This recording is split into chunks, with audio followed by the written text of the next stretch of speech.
Last week on the Poisonrana Patreon, we were joined by W.H. Park and John Cno to talk all about the horrendous film Howard the Duck in a brand new episode of Up Yours. I was flabbergasted, to be quite honest, because I'm like, do ducks actually have nipples? Do real ducks have nipples? Because no, they do not. And I believe there's a shot where like the cops are like strip searching fucking Howard or something like that, and you see him shirtless. He doesn't have any nipples, so only the females of Duck World have nipples that look like human nipples, right? Can I ask a question though? Why do we as men have nipples? Get this show plus NXT retro reviews, wrestling reviews, movie reviews, and so much more over at patreon.com/poisonrana, and it's only $5, so what are you waiting for? What are you waiting for, huh? What are you waiting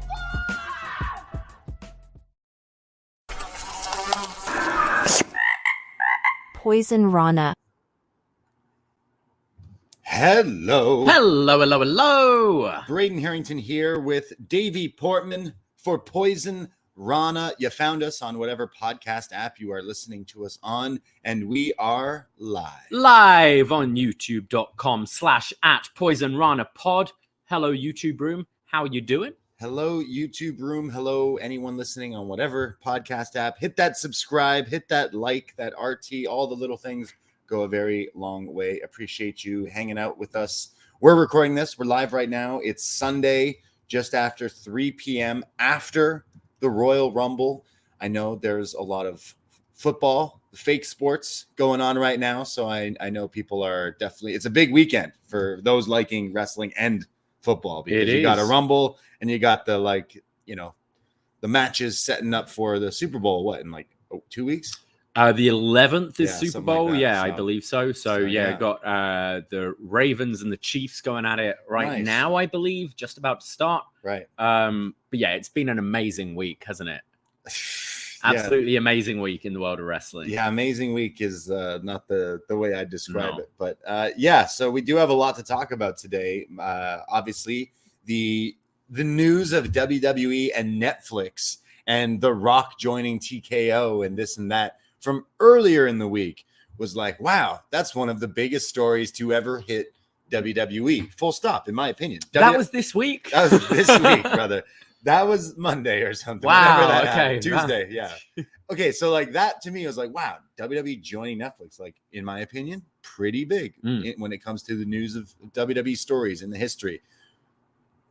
Then the WWE news got even bigger, in my opinion, when the story of Vince McMahon really hit the fan. Yeah, I mean, this is one of the biggest stories in wrestling ever. Yeah. I'd say we had the original Wall Street Journal, article about the NDAs and all that coming out late 2022, I'd like to say, and we all know what happened. Vince resigned and seemed to get a bit of a nice farewell. You know, he had Stephanie come out on SmackDown or whatever it was. Thank you, Vince. All that. Awful. You're then getting the reports of the board unanimously saying it's a bad idea for him to come back. I think it was around Christmas time, wasn't it? Vince was like, I'm coming back. You can't do anything about it. He did come back. And we then since had the merger. He said he was completely focused on the sale, but we did have some meddling with the TV product, especially the Raw after Mania this year, which his fingerprints were all over. And I think most of us who were following the story closely were kind of waiting for something like this to come out. We've heard a lot of different the kind of the spars and the Rita Chatterton thing from years ago, and the just all these NDAs. And I think we were waiting for something else like this to come out. But oh boy, I wasn't expecting to the extent of this 67-page lawsuit that's been filed. Yeah, think about it. Like when that first stories came out, like you said, a few years. Was it a year ago? Was it 2 years, 2 and a bit. Right. And we all kind of were like, well, when's the other shoe going to drop on like what other dirt is going to come out? Could be an evergreen statement recording today. Like, what else could come out? Probably other stuff. Yeah. I'm saying this because I've watched wrestling for a long, long time. I've watched WWE TV for a long time. And I just think of the stuff that I've seen him do on screen. Yeah. I could only imagine some of these stuff that didn't make it to air. It's got that very sort of Joey Ryan feel to it, you know, Yeah. where like, oh, this guy's gimmick is he lets He's a piece people of shit. touch his dick and he's a piece of shit. And turns out it's not a gimmick. Oh, I thought you were talking about Vince's gimmick. He's a piece of shit. Yeah, Also it's- his gimmick. Yeah.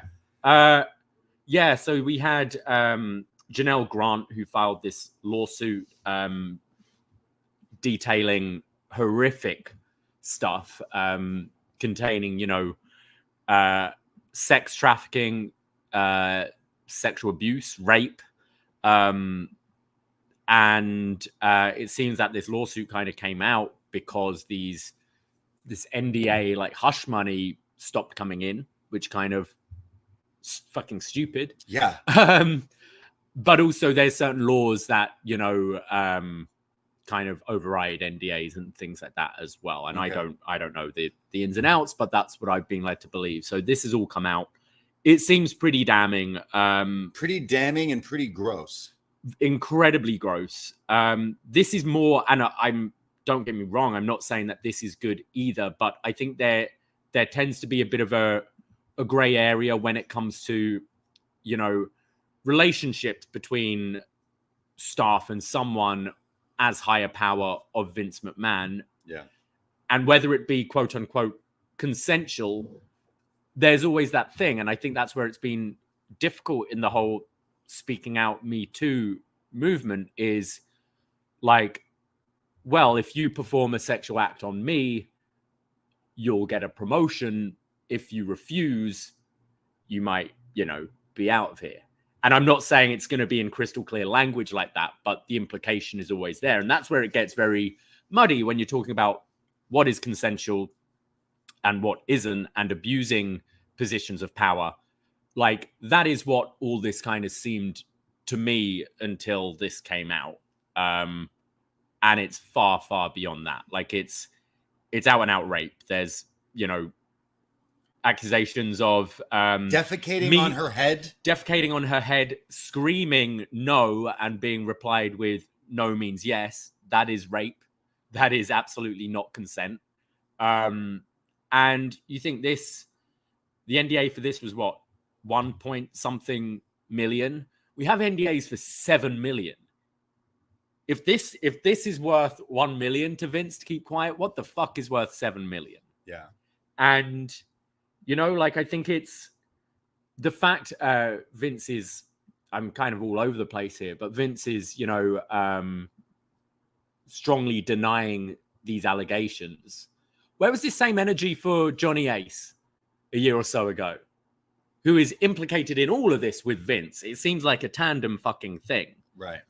Like, no, we stand by Johnny. This is not true. It's, you can get the fuck out of here immediately. Wow. Like, do you know what I mean? It's, I don't think, obviously there's, this needs to go, what is it? It's a civil trial. Like, this isn't like criminal.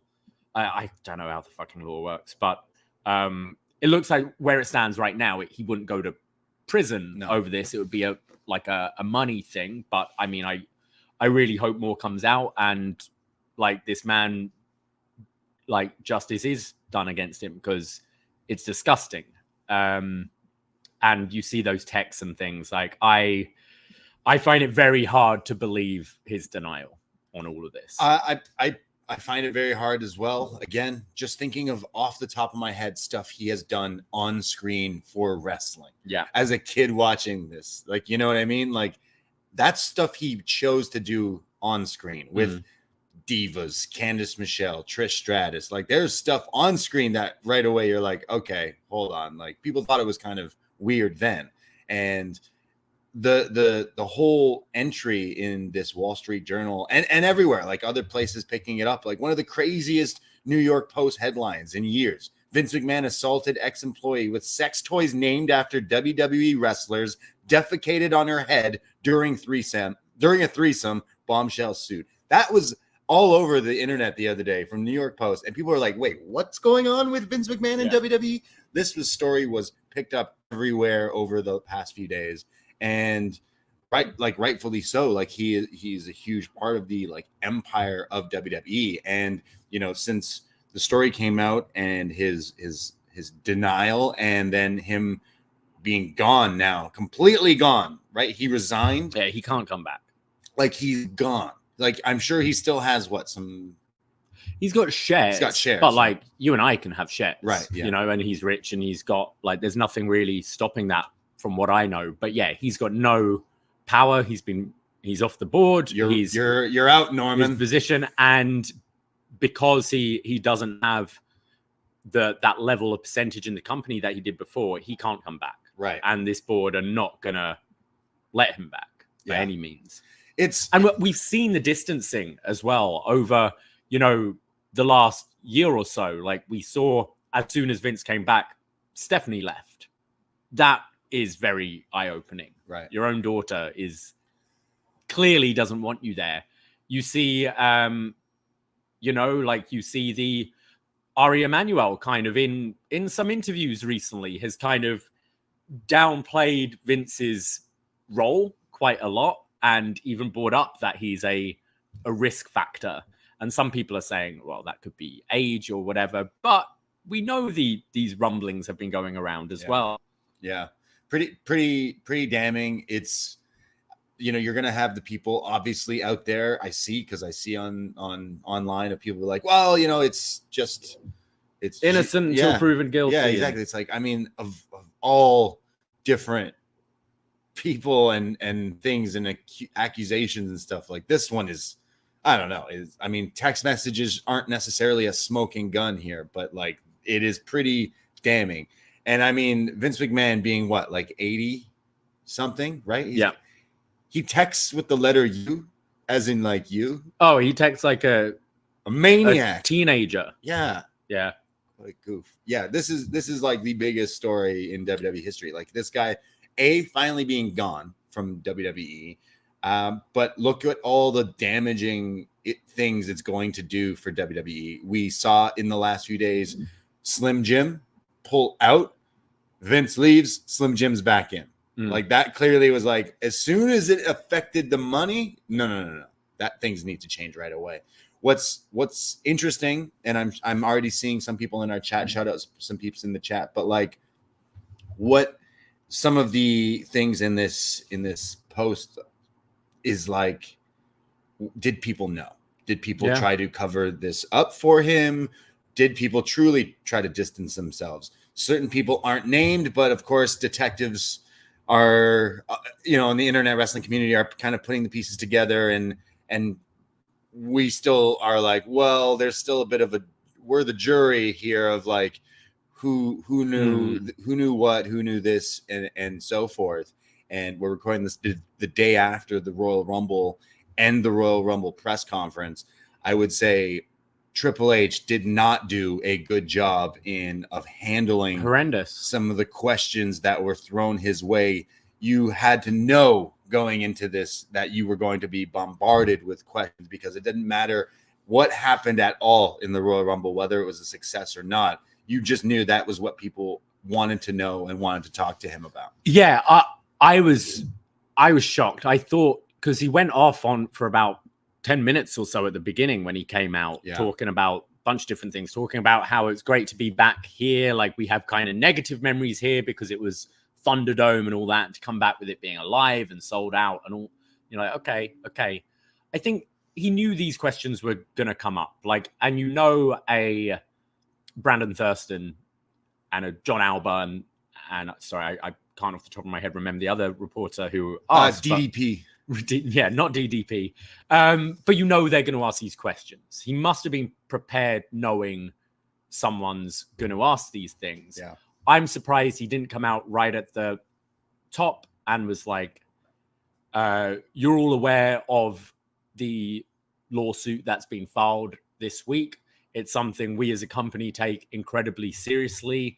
We are learning, like, use the Cody line. We're learning about this as you learn about it, but appreciate from a legal standpoint, we can't comment on these issues. Right. And then you might still have someone ask a question, but to come out, I didn't read it. I was too busy doing other stuff. Sorry, like, come on. I mean, you might want to read it because some people are saying you're Surely mentioned in it. Surely it's part of your fucking job to. I thought read that. It, no, look, I have really come around to respect and like really appreciate Me Triple too. H in the world of wrestling and what he's done in the last little while and what he's continuing to do. I did not think this was a good look for him. No, I thought not at all. this was very bad. And this is only happening last night, and people today are picking up, news outlets are reporting like, hey, did you see Triple H was the first one to really be thrown into like, hey, there's going to be people asking questions, and he did not pass the test. However, he managed to get a dig in at Tony Khan. Forbidden Door For whatever Pathetic. reason, when he came across the most Tony Khan like since ever. Yeah. Maybe. In my opinion. Normally he's very good. He's at usually these things. really and good. You're prepared. You're going to be asked these questions.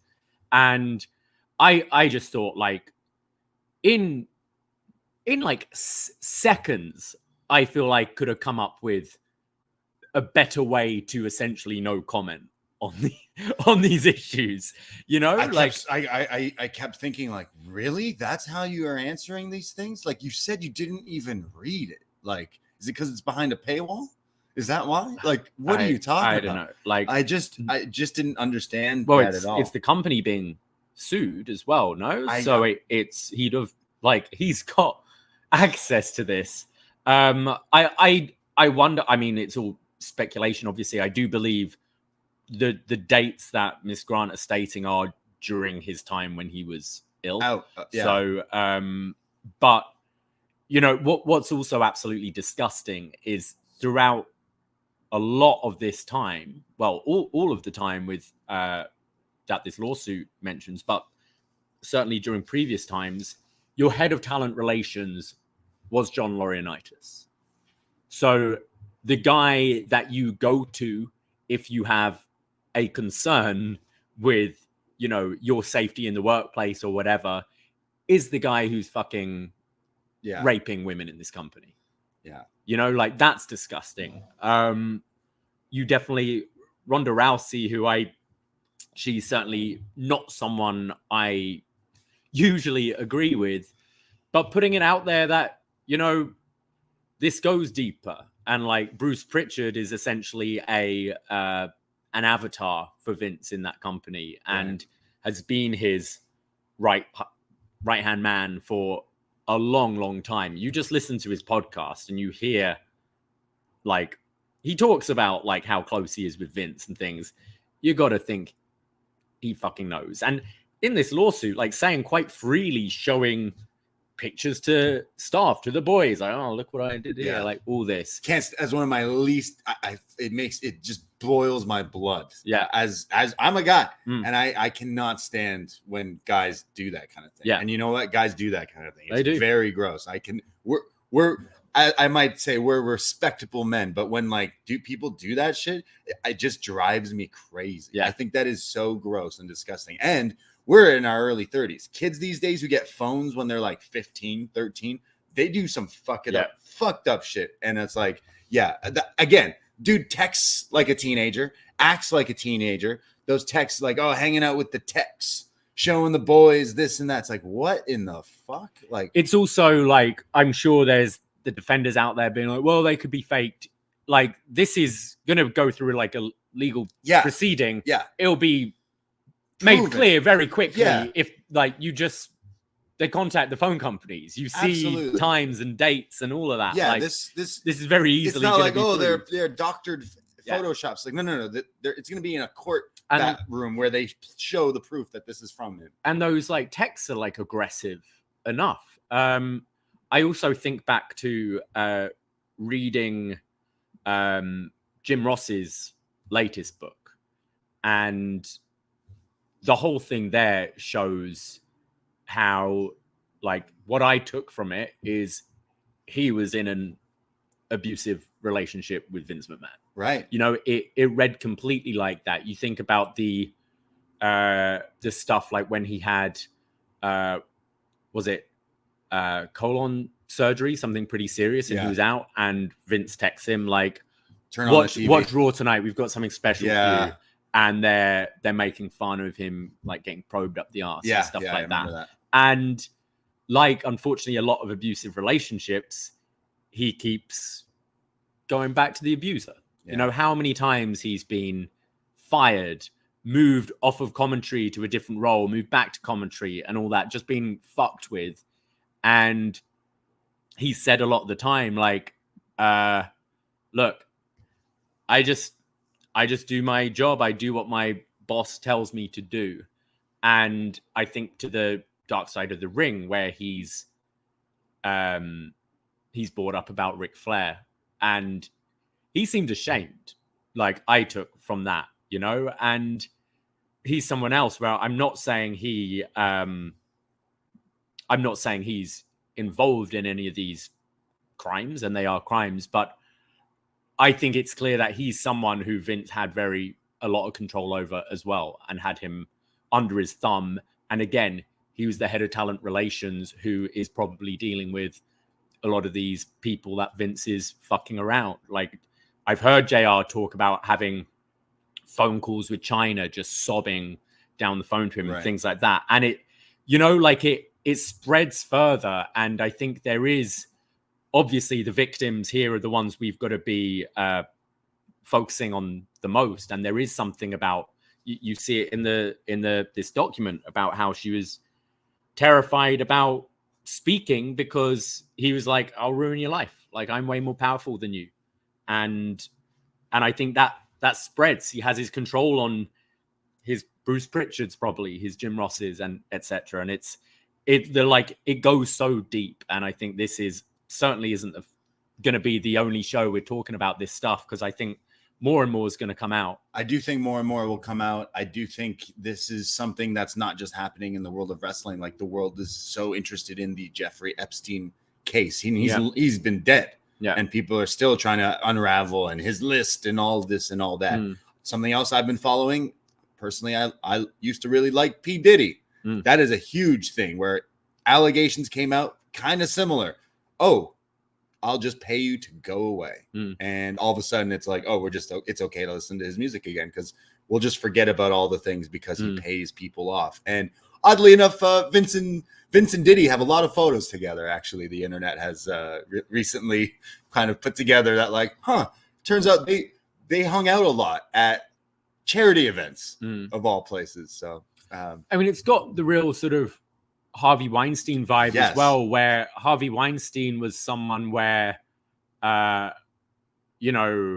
was these jokes. You watch like old episodes of Family Guy, and there's Harvey Weinstein jokes. Yeah. On the Oscars, jokes have been made about him.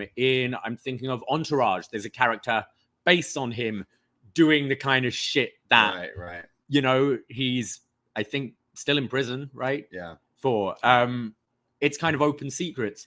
Kevin Spacey, okay, he was found not guilty. I worked in the acting world in London with a lot of people who know Kevin Spacey. I'm just going to say, I don't think that man's innocent at all from things I know. But it's the same thing. This shit was talked about years before things came out. And it's same with Vince. Yeah. Like, how long you go back to the 80s, there's these stories about him. And I think, thankfully, we live in a world where people are starting to listen more, and people are starting to take this shit seriously. And we do, unfortunately, still live in a world where, you know, rich men get away with shit. Like, hasn't Trump he's just got to pay like 80 million or whatever? There's another for another thing, and he's probably going to be the next president again. Like, we live in a fucked up world, but you got to keep, like, these journalists keep on having to ask these questions. Hopefully someone like Janelle Grant speaking up gives other people the courage to. you see Maria Kanellis in full support in a tweet she put out. She's been in that company quite a bit. You just know she's seen some shit and she knows some shit. You just know. Yeah. Like, think she was in around a weird time. Diva Search, right? Like 2000s. Ashley Massaro. Right? Yeah. Like, dude, like there's probably a lot of stuff that might not ever see the light of day that people just know deep down and they got to hold on to. And it's unfortunate. Like there's probably so much more stuff that's out there. And the Ring Boy scandal, the mysterious briefcase in the Jimmy Snuka story. Like there's so much. This guy, Vince McMahon, is so powerful when it came to wrestling. Like, yeah, that's definitely a big issue that we're seeing, not just in wrestling, like men who have this crazy power that's like, no one can touch me because I'm your boss and their boss too. And this person's boss. Since what, 2001 through to 5 years ago, whenever AEW's inception was, like, you had to go through WWE. Like almost 20 years, it was the only game in town. Yeah. Like, if you want to roll in this industry, it's WWE. Yeah. Like, the indies are great. We love going to the indies. You're not going to be having the life unless you're like, you know, the likes of the Young Bucks, etc. It's a very small percentage of people who can make like a really comfortable living on the indies like you could in a WWE. Yeah, it's very damning. You know, a lot of fans are jumping to kind of being like, yeah, we kind of saw that coming with a lot of the stuff that was, you know, we were somewhat warned that there's stuff coming from the Wall Street Journal before. So I also think of the timing of Jerry McDivitt retiring last year. You know, similar time as this sort of stuff was coming out. And I mean, he's an old guy and deserves his retirement or whatever, but how much is like, you know, there was this investigation and that this investigative committee or whatever it was knew more than we knew last year. Right. Yeah. What's this committee? Huh? Right. Yeah. So, what point did Jerry McDivitt be like, hey, I can't help you on this one, Vince? You know, right? Him dipping. Like there's all these little things. Kevin Dunn leaving a few weeks ago. And the thing is, what's this whole committee? I think anyone who's read Bryan this, Danielson, isn't it? I mean, anyone who's read this or read anything covering this article and this lawsuit is like there was an investigation done and then like nothing came about from it. And that has people like a little suspicious of certain people and like what was done and who did what and why wasn't, you know, certain people asked about this, or, you know, there's a lot there that people won't just let slide. Which is in part of this lawsuit as well. Exactly. Yeah. So it's like that is part of it just as much as Vince McMahon saying, oh, hey, you can hang out with blank because, you know, I want you to do stuff for me with him, and then text messages with blank kind of saying like, oh, that's your turf, but you know, whatever. And then requests of some pretty gross things, like back and forth, which again, the internet is assuming that this blank that they're talking about, I think people are under the assumption that it's Brock Lesnar. I mean, there's no one else it really can be. Like unless it's Cain Velasquez and the timing doesn't work out. Like there's only been 2 UFC heavyweight champions in the past 10 years or whatever in WWE. So it's Brock, and he was meant to be in the Rumble yesterday, and Brock turned into Bron Breakker.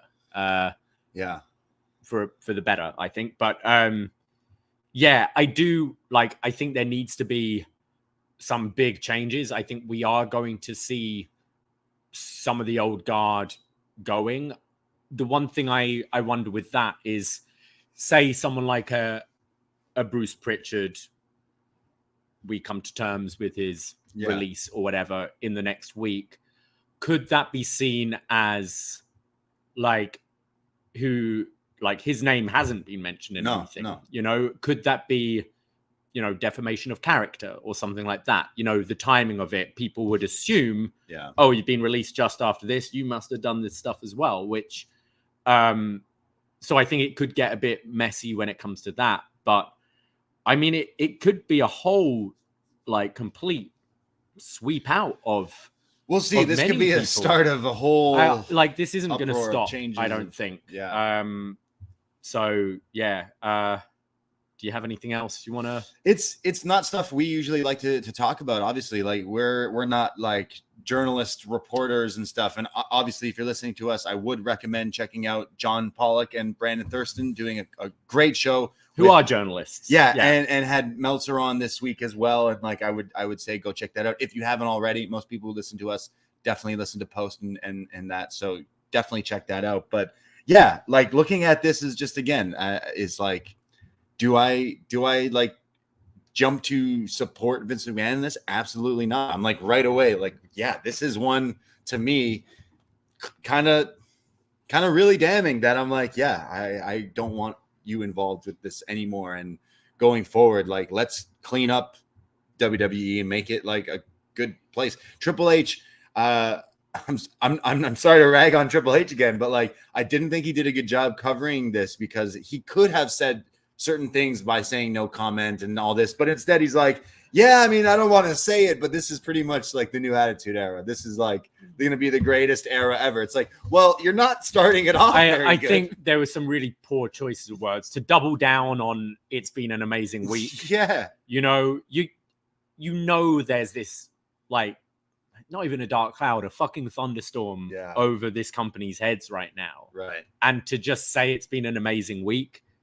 Like, as I said, if he started things off like there's things come out, we're looking into it, we take it incredibly seriously, but for legal reasons, we can't talk about that. And tonight, I want to focus on exactly our huge deal with Netflix, this sold out event, and the incredible work our talent just put on for you. Okay. He didn't say that. He didn't. He was like, wow, what a fucking great week, guys. Yeah. Best week in the history of this company. It's like, guy. Paul, there's been some lawsuits. Have you read it? No. I don't read stuff. But anyways, we sold out and really happy. Like, it was very Tony Khan. Like, hey, Tony, what's going on with CM Punk? I don't know, but Rampage tonight. Yeah, he might as well have been like, yeah, but on main event this week. It's like, wait a second. People want to know just a little bit more. I really think he could have steered the ship a bit better that way, but I'm sure it's a hard thing to do. I'm sure he was sweating thinking about this since it came out, like, oh fuck, I got to do this thing. Right away people were going to ask questions at this thing. Like, you guys started doing these pressers. They didn't always do these things. And like, I'll say the tiniest bit of credit I'll give is they didn't cancel this, and he did go out there, and I want to give Cody Rhodes the credit of, in that presser, he knows how to handle it. Completely proving why this guy is and should be the guy. And he was saying as well, like, I am the guy.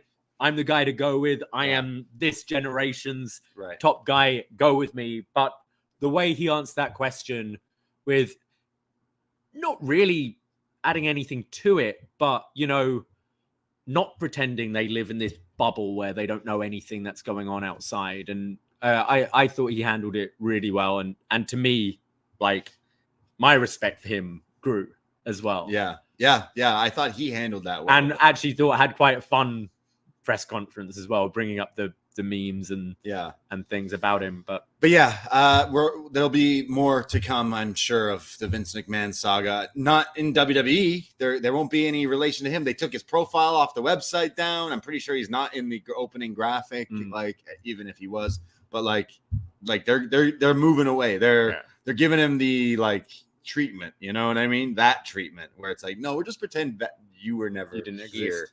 And like, it's such a big thing because I saw it everywhere. Like everyone was talking about it, and then the story would end with, oh, and WWE has the Royal Rumble tomorrow, and then WWE's probably like, fuck, man. Yeah. So I understand they're in a tough. And credit to the journalists that asked the question. Shame on you cowards that didn't. Oh, I'm going to ask something a little nicer. Go fuck yourself. Like, how did you feel when learn to ask a fucking question. I mean, how did you feel when your event sold out? How did you feel when Cody won the Royal Rumble? They're not journalistic questions. Yeah. And to go, I want to ask something a bit nicer.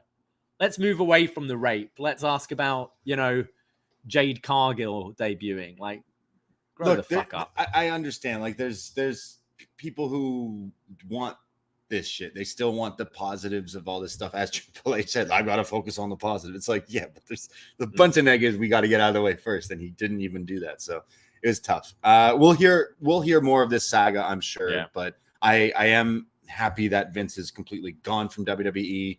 What trickles out of this, referring to some people of power in WWE, talent, people behind the scenes, who knows of what the fuck could come out from the time Vince McMahon, like this Netflix documentary that's supposed to be dropping soon. Are they just putting a fucking pause on that? Like, sorry, we need to edit the ending now. Are they going to Zero Dark 30 or Lance Armstrong it, where, do you know what happened with them? They put it out. With Zero Dark 30, they were making the film, and then whilst filming, Osama bin Laden was killed. So they're like, we got to kind of shoot a different ending here. Yeah, exactly. Lance Armstrong, they were making a documentary on this great cyclist who, overcame cancer. Sold a lot of wristbands. And sold wristbands and won the Tour de France X amount of times. And then this came out and like, we got to kind of change that. Yeah, I think so. And I Dark Side of the Ring, Vince McMahon. We Like, already got the Vice doc. No disrespect to Chris Adams, but we should maybe like wipe the slate of next season and focus on the real Dark Side of the Ring.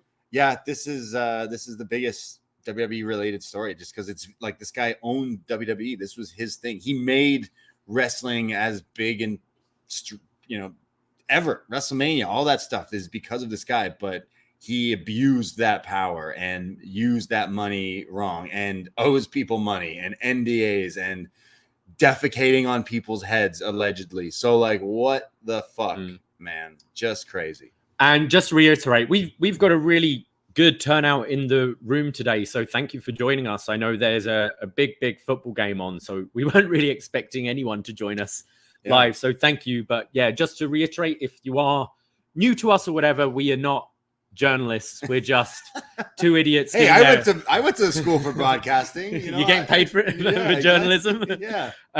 We're not journalists. All of this is our opinion on current events and stuff that's happening. Which is good. I would like to hear. I look for other people's opinions on this stuff to like think. And when I sometimes post my opinions on social media, people reply theirs, and sometimes we don't agree. And that's just like they let you know as well. Oh yeah, I love it. At the Brady on Twitter if you disagree. Like the people who are like, well, you didn't say all this when it came to the Chris Jericho stuff from a few weeks ago. I mean, that's also not great stuff that's coming out, but completely different. It's a lot different, really. This is a lawsuit in the Wall Street Journal, and people want to compare it to a heart emoji or something, right? Like it's different, but it's also wrestling. Maybe in the next 10 years, wrestling will be completely changed over, and we'll have all good people running it. Just like Hollywood. Hollywood will just be nice people running it. No bad things ever going on. The world will just be a really happy place. But unfortunately, I don't think that's ever the case in anything. No. And man, it's hard. We're the happy-go-lucky guys who watch wrestling and talk about it and goof off. And then it just seems we're getting hit with fucking real stories. That's like, well, we can't not talk about it because it's like all people want to talk about. So yeah. So we're not journalists, but we're not. Well, shall we focus on the positives? Yeah. Tropicana Field sold out. Largest gate non-WrestleMania ever in the history.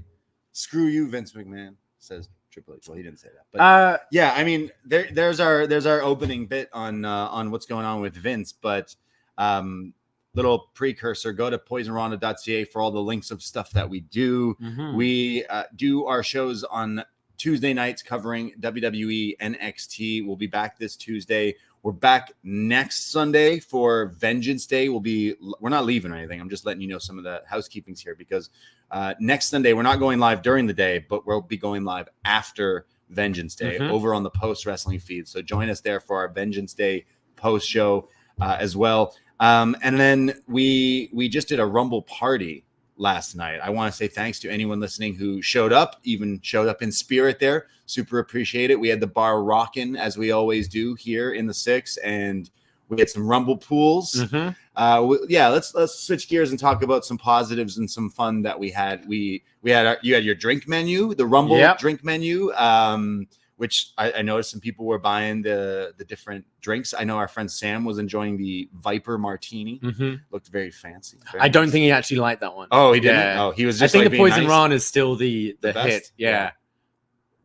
We had Rumble games and pools and stuff, and we had a $5 per number for women's, a $5 per number for men's, and then $10 per number for each of the women's and men's again. So you had 4 Rumble pools going. Word of advice: if you're ever running one of these events and you've only got a small window of time to set up, get everyone in, get money and names for Rumble pools, maybe just run one per event. We did it. We got through it and we filled those boards, but fuck, I was sweating. When we were planning this, I was like, okay, we'll do one for the men's, one for the women's. You're like, how about 2 for each? I'm like, I mean, it's just gonna be a little difficult. You're like, the way in my head going through it is, I think there are people who want to throw their money down. Yes. And I'm not going to ask for like $20 pools or whatever, but I think there are other people that want to play but don't necessarily want to spend that amount of money. It's fun to play. So with $10. I wanted to do something to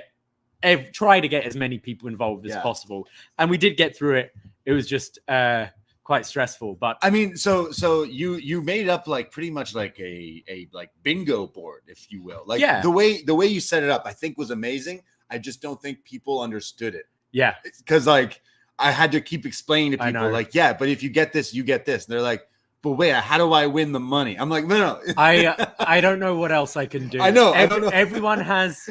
Oh boy, we do these events. We'll get into the actual Rumble at some point, guys. We're going to be here for hours today. But we run these events and we have a website for the event. I'm pretty sure everyone in 2024 is familiar with how a website works. It has the description of the event and everything that's going on the website. You then buy a ticket. When you buy a ticket, you automatically get sent an email. And on both the website and the email, it says, please do not come before 7:00 because we're a busy bar. We've got theater opposite. The bar will be full and we won't be able to seat you. But if you come at 7. If you come at 7, you'll be fine. Obviously, people are walking in at 6 and the table's not ready, all of that. Okay. I then sent out another email. I sent out like 4 reminders. I sent out another email about the Rumble pool, explaining all the rules. If you want to get your entry in early, you can PayPal or e-transfer will get you in. And then we set up a barcode on the thing that you scan it and has all the instructions and rules for the Rumble pool. Does anyone fucking read it? No. Yeah. And so that made things more difficult as well. Yeah. But we did get through it. And I thought, it's fun to just do winner takes all. But as I said, we do these events. It's nice to get everyone involved. We get donated prizes and things. We didn't do a raffle this time. This kind of made place of it. And we do prizes for some of the shittier ones. You come out and you get eliminated first in the Rumble. Oh, that's a shame. Here's a little toy. Here's a Funko Pop. And things like that. We had some great prizes that not only did we buy, but then donated to from different friends. Shout out Pure Fandom as well, as always. Toronto Collective, who came through. Destiny Wrestling gave some meet and greets and tickets for Mustafa Ali for their next show here. Some really great stuff. Really cool prizes. We are really proud of creating a community because it just wasn't existing here, at least post-pandemic here in Toronto. So we were like, fuck it. If we're having parties at our house of wrestling events, there's no reason we can't do this at the bars and let people have fun just as much. So creating wrestling drinks and playing the music, doing games, whether it's raffles, but the Rumble, everyone wants to do the pools and stuff. Like I'm someone, I don't really care about sports these days, and I don't gamble on sports that much. For me, this is the only time I know I'm like, damn it, I gamble on like UFC and the Rumble, really. So like, this is it for me. Like, and what was so funny is like, yeah, you made it like different prizes allocated to like different things. So like, if someone got, I think I got Chelsea Green for one of the pools, and then like you're like, oh, technically you won this, and I was like, yeah, okay, it was whoever Becky Lynch eliminates first wins something. Yeah, she eliminated Chelsea Green. Yeah, first. so like someone won. I think I gave it away, so someone won like something because they got that right. So it's like different things adding up, and we had some lucha masks. Ends up you have a 1 in 4 chance of winning something rather than a 1 in 30. Whether it was a figure, a Funko Pop, a wrestling mask, or like money, like there's so many people walked out with gifts and prizes and stuff. So it was like worthwhile. But for the big pot for the $10 women's rumble, you won.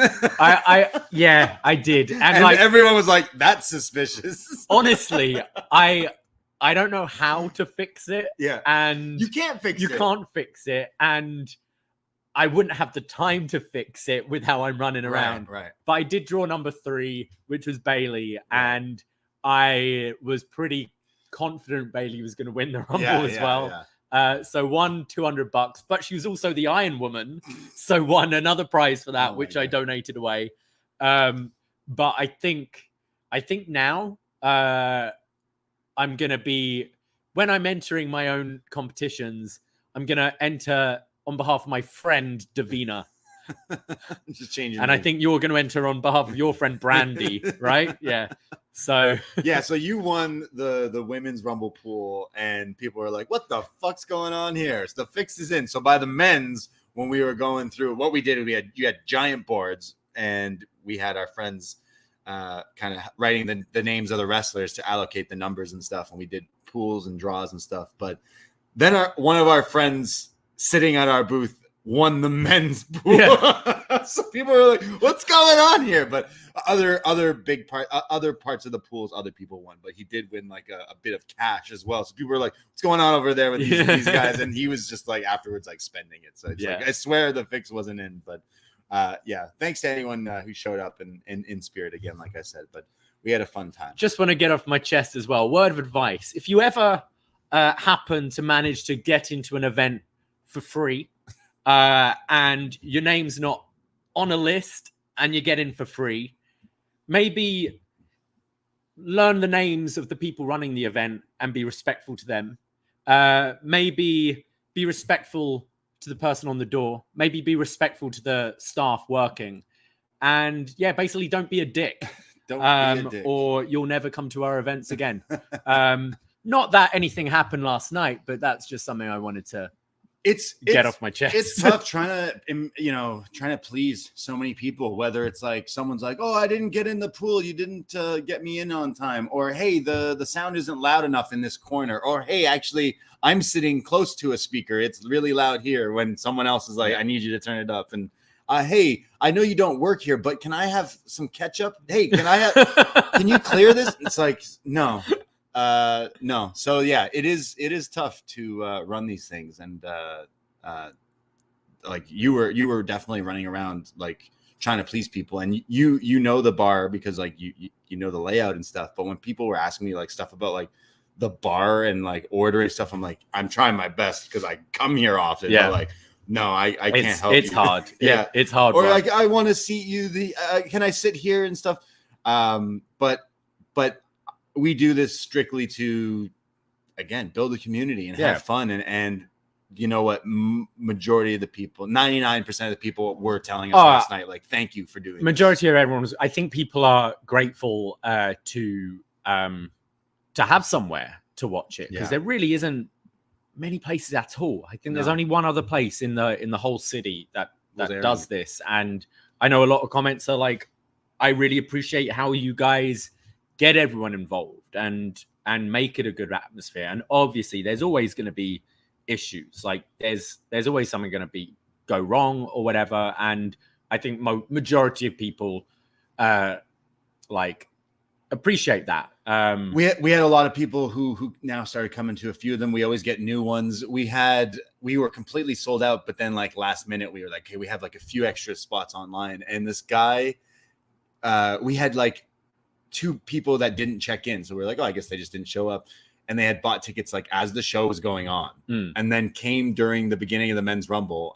And I'm like, oh, you are like on the list. I'm like, you're a little late. Like we gave away your seats because you weren't here. He's like, yeah, we'll stand or whatever, this and that.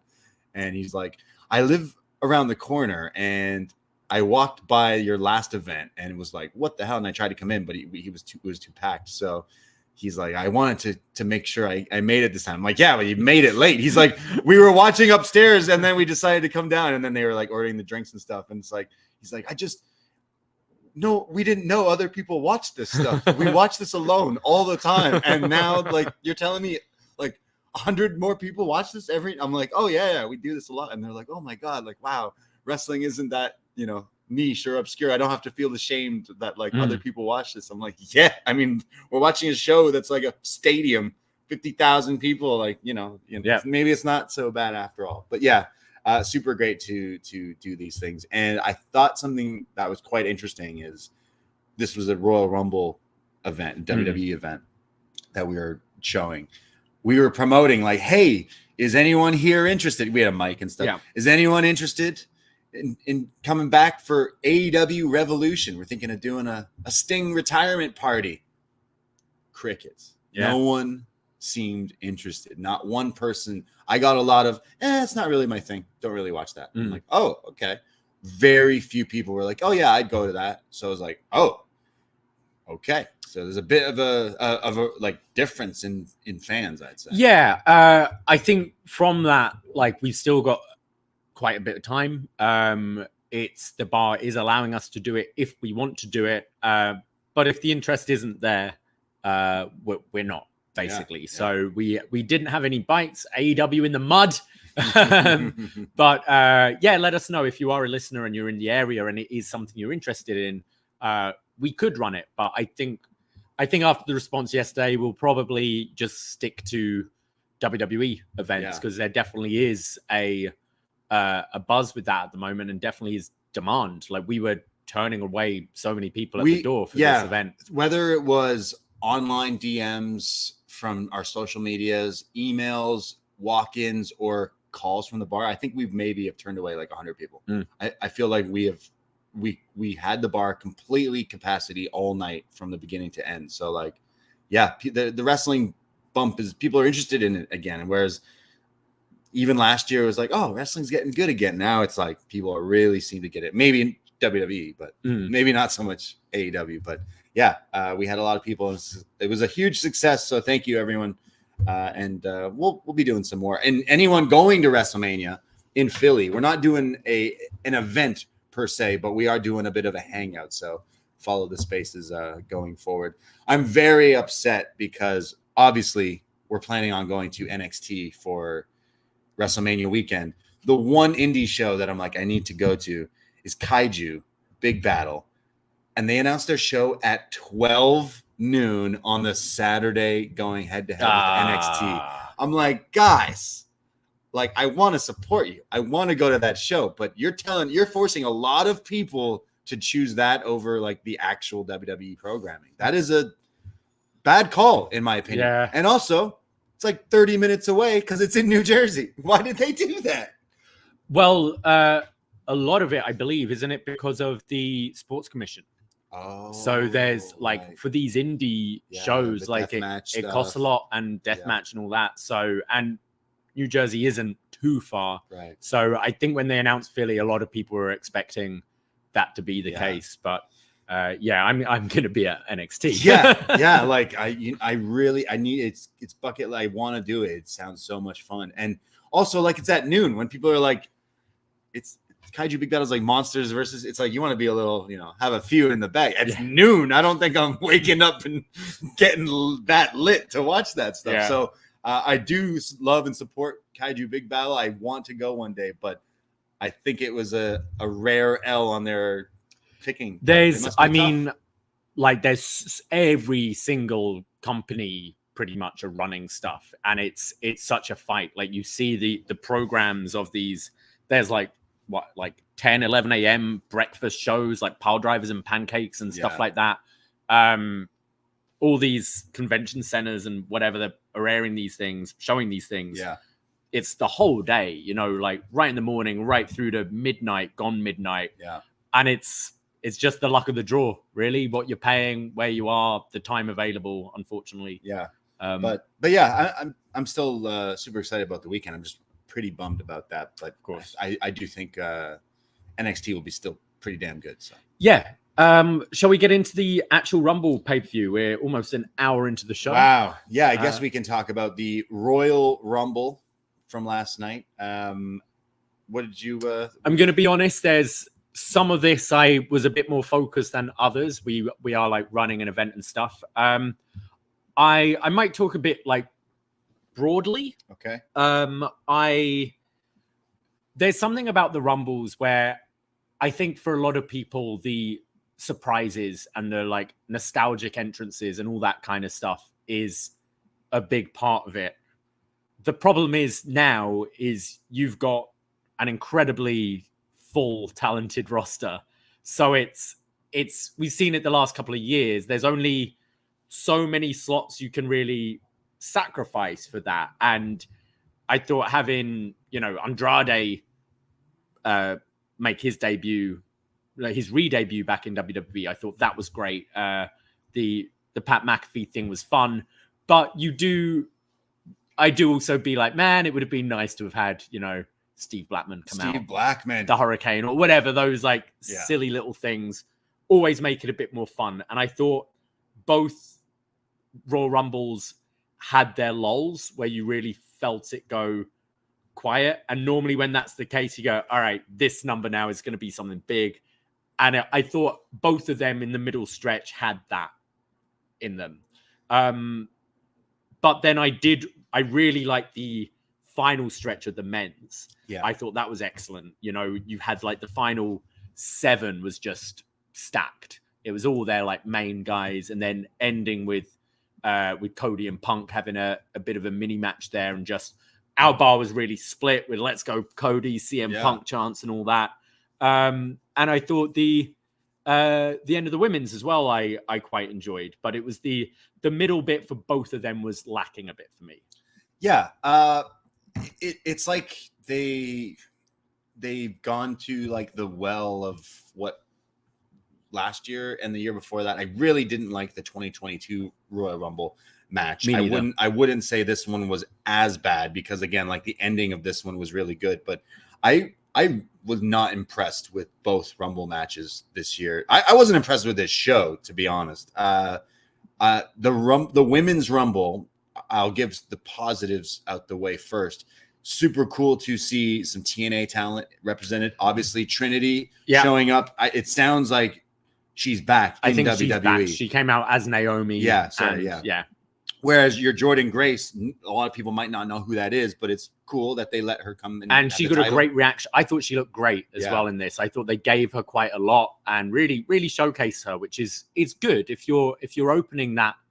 Sorry, don't say door. Yeah.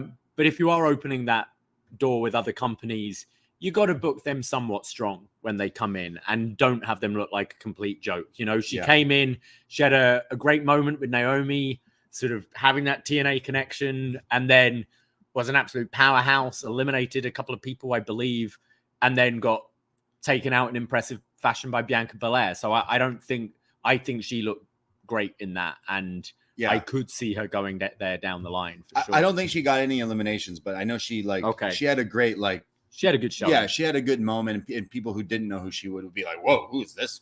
I think Jordan Grace going to WWE one day isn't so far fetched to say. Yeah. Like she's pretty.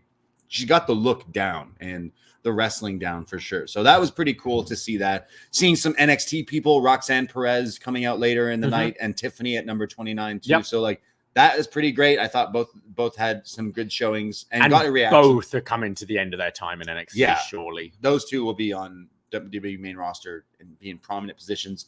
Another positive, one of the cool spots was Kairi Sane hanging on for dear life. Spider-Man. Yeah, there. holding on for dear life. That was incredible. That was pretty good. But I will say there was it felt like there was a whole lull in the match where, lots of take a shot, take a drink every time someone tried to do a head scissor takedown. Because Maxine Dupree. Oh boy. I can't even say it was just her. It felt like there was many times in this match where it was like slow motion. People were missing cues or missing up the moves. And I'm sure it's hard. There's 30 people in this match. But it was this one stood out to me more than last year's and the year before that in recent memory. It just was very sloppy. Find, and maybe it's a PC thing, being a performance setter, not being politically correct. Yeah. But I think we notice it a lot in NXT where the women try some really ambitious kind of acrobatic stuff and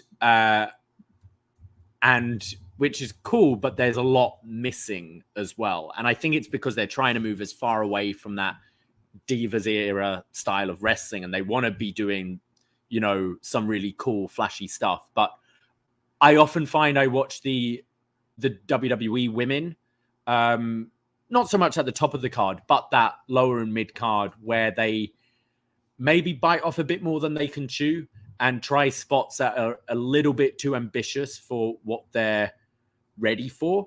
And I think, but we do see them improve. I think Katana Chance and Kaden Carter were two who were guilty of that at the beginning of their run. And I just think they're such a fun tag team to watch now. And they're very polished at this point. But it's things like those head scissors where you see, that moment with Maxine Dupree and Bailey, where Bailey was just doing the whole thing for her and then almost broke her neck when she was taken down. There is a lot of that. It just came across like I didn't know if it was like the actual in the match of what was happening, but as just watching it, I was like, oh man, this is a little rough. I thought, but there was some good moments too, like some of the ones we mentioned. Jade Cargill coming out, I thought they presented her in a great way. The standoff with Bianca. That's easily a match we go to down the line. That could be, Bianca doesn't have anything for Mania, quite likely. I think that is the match you could go to. I think maybe you'd have done Charlotte Jade if Charlotte was ready, I think go for you had that moment in the Rumble. One of the biggest reactions in the bar with Jade coming out. She's got a lot of fans, and I think a lot of people really want to see her do well, and Triple H is making fun of the word aura, but she's got that. And I think a lot of us as fans watching her in AEW were like, she's not there with the wrestling yet, but I like her. There's something I really like about her. And I thought they presented her great, and getting Nia over the top rope was impressive as well. Yeah. But overall, I think maybe I was a bit more down on the women's Rumble than maybe some, but I just I'm happy that Bailey won because we can go possibly to Bailey Io, which should be the story for WrestleMania. I think so. So like that makes sense. It was really nice how like Triple H was putting her over as well, being like Bailey is like she's kind of like obviously Sasha's not there, but she's one of the 4 horsewomen who hasn't main evented. The only one of the 4 horsewomen who hasn't main evented WrestleMania. She probably still won't this year. No, probably not. But she hasn't won the Rumble. And Triple H said basically she's very good at making other people look good. And it's time for her to own it and make herself look good and shine. And I'm actually interested in seeing her character evolve, because we've seen her as the hugger, kind of the child. And now she's gone through her bratty teenager phase where she cuts her hair different, wears different makeup, and being a bit of a bad girl. Mean girl. And now she's going to be moving into a grown-up baby face. And she can't just do the hugger stuff because that's behind her. So I'm interested to see what her character is like moving forward with this feud. So I am happy for Bailey. It's weird. Like, you're thinking that they go babyface with her and they kick her out, right? Yeah, that makes the most sense. But it's almost a little backwards, where it really should be Io is like the challenger babyface. I think that's just because we're fans of Io. Yeah. You know, like it's But the crowd seemed to be like behind her as a baby crowd. face. They've cooled off though, because Yeah. I think this title reign hasn't been No. anything spectacular. Yeah. I think people will. I think you'll have that stadium singing, "Oh, hey, Bailey," ooh, Right. all that stuff. Okay. Yeah, and you've got like with the like on Friday when Kabuki Warriors won the tag titles and Bailey's trying to celebrate with them, and they kind of shove her off a little. So they've planted all the seeds there. I think. I think Bailey is going to be way easier to be a babyface against them than a Charlotte. Yeah. Which we had the issue with Rhea last year. But right. I know what you mean. I think EO is very naturally a babyface as well, but we'll get there. It doesn't serve the story right now. Yeah. I don't think. But if that's the Mania match, EO and Bailey, like, that could be pretty good. Makes sense. Yeah, that would be a pretty good match. The final, like, one-on-one, and maybe Bailey's got to get some friends to help her out. Where's Sasha? She didn't show up in the Rumble, so maybe she's showing up at Revolution. Maybe with her friend Okada. I gotta say, one of my favorite things about the Rumble yesterday was WH Park. Oh yes, shout out WH Park. WH Park, who seems to be having a great time there. Who I just loved all his predictions, his bold predictions. What were some of his bold predictions? Okada's coming out. Oh yeah, being managed by Sasha. He's coming out 30 with Sasha. Yeah, that was a weird one. He had a lot. That's the one that comes to mind. But he had so many predictions, which I quite enjoyed throughout the show. He got the Rumble wings. He did. Yeah, all the different wings. Nice. Fuck yeah. Yeah. He survived them somehow. He ate all 30? I don't know if he did. With his friend? Yeah. So, Bailey versus EO, possibly the Mania match there for the Women's Rumble winner. Some other stuff on the Royal Rumble. The 4-way match for the undisputed title. Roman defending against AJ, LA Knight, and Randy Orton. I was somewhat distracted during this match. I can't give it full... I can't honestly give it a fair review because I was busy running around doing other stuff. But what I saw was kind of expected. I think they do have the format down pretty well in WWE with these 4-way matches where it's just non-stop action, everyone getting their stuff in. You've got the near falls with breaking up with the tight camera shot where you don't see the person breaking it up.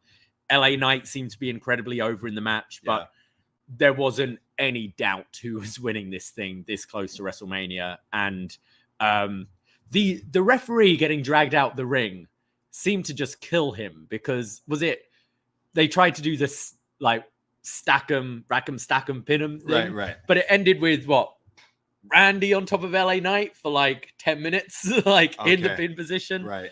But yeah, honestly, I didn't give this or the Logan Paul Kevin Owens match like a whole lot of attention. So I was like, kind of the same, but I was still managing to check it out. I don't think it got to some of the levels some of the other wild 4-way matches get, but you kind of said it, like, Roman's winning, imagine you wouldn't lose the title this way. So. No, I think all that, like, I know he doesn't defend it much and Seth is injured, but I think there'd be more doubt in a Seth Rollins title defense on this show, or even an EO title defense on this show. You might get, this is around the time where you do some flip-flopping to get your things in the right position. But it was fun for what I saw. But and Solo Sikoa, like basically in the match, like doing more than Roman in the match.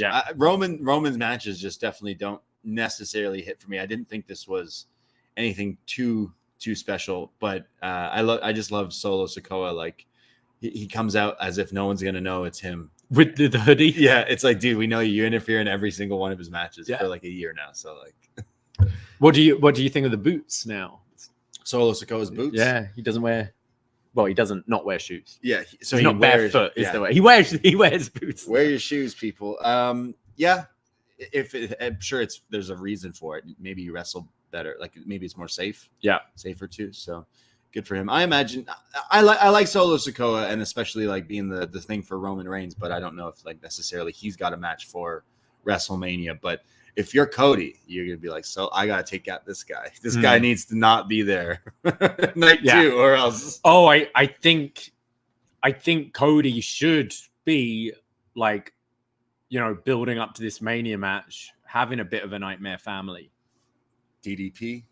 I mean, like, you gotta, like, Triple H has to have words with TK about not signing him, but hey, look, we're putting the title on Cody.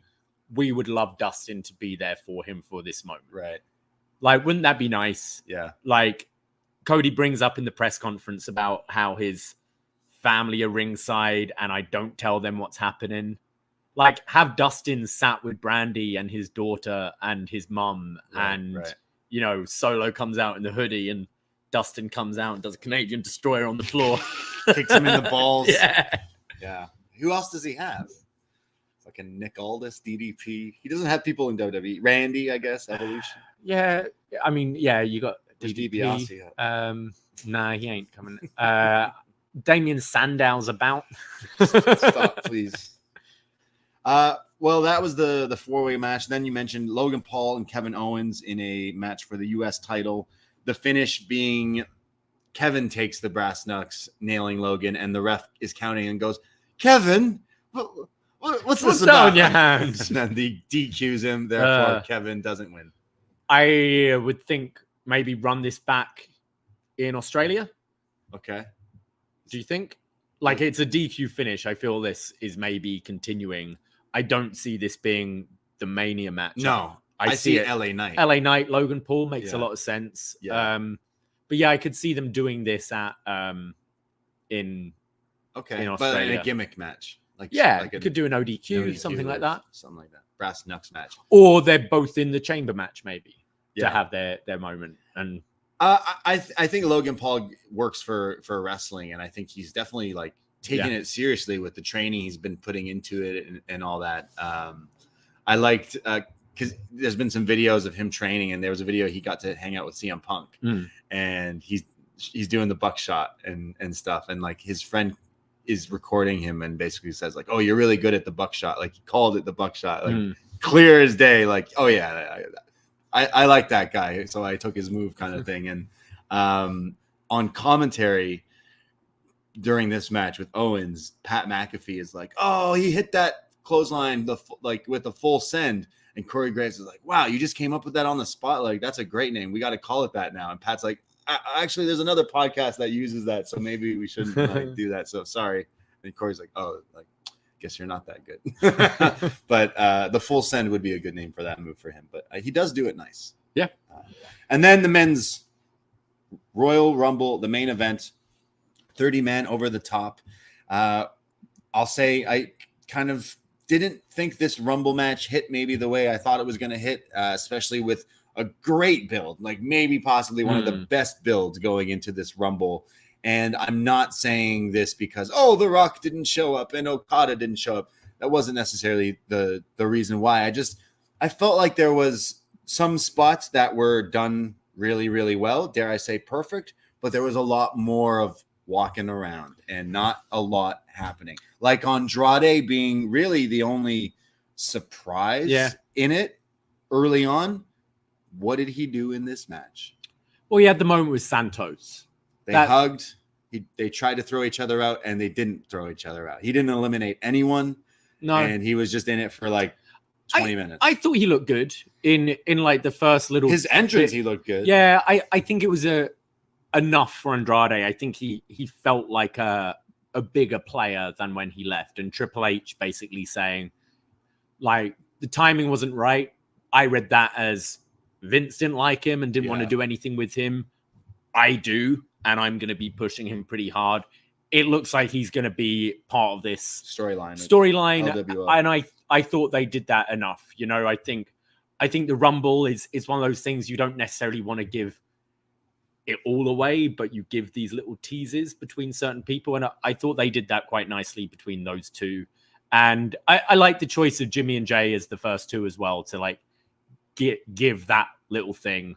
Should have been Rikishi at number 3 though. Yeah. Right? Or Solo or someone. So I imagine that's the match they're going to. But yeah, happy to see Andrade back. What else did we have? Carmelo Hayes Yeah, was in the Carmelo match. Hayes being the NXT representative there, coming out at number 5. He was in it for a little while. We had Braun Breaker come out at number 20, who some people are quickly assuming, like, oh, that's the Brock spot, right? Like, I imagine he was scheduled for this regardless. But It has been reported that okay.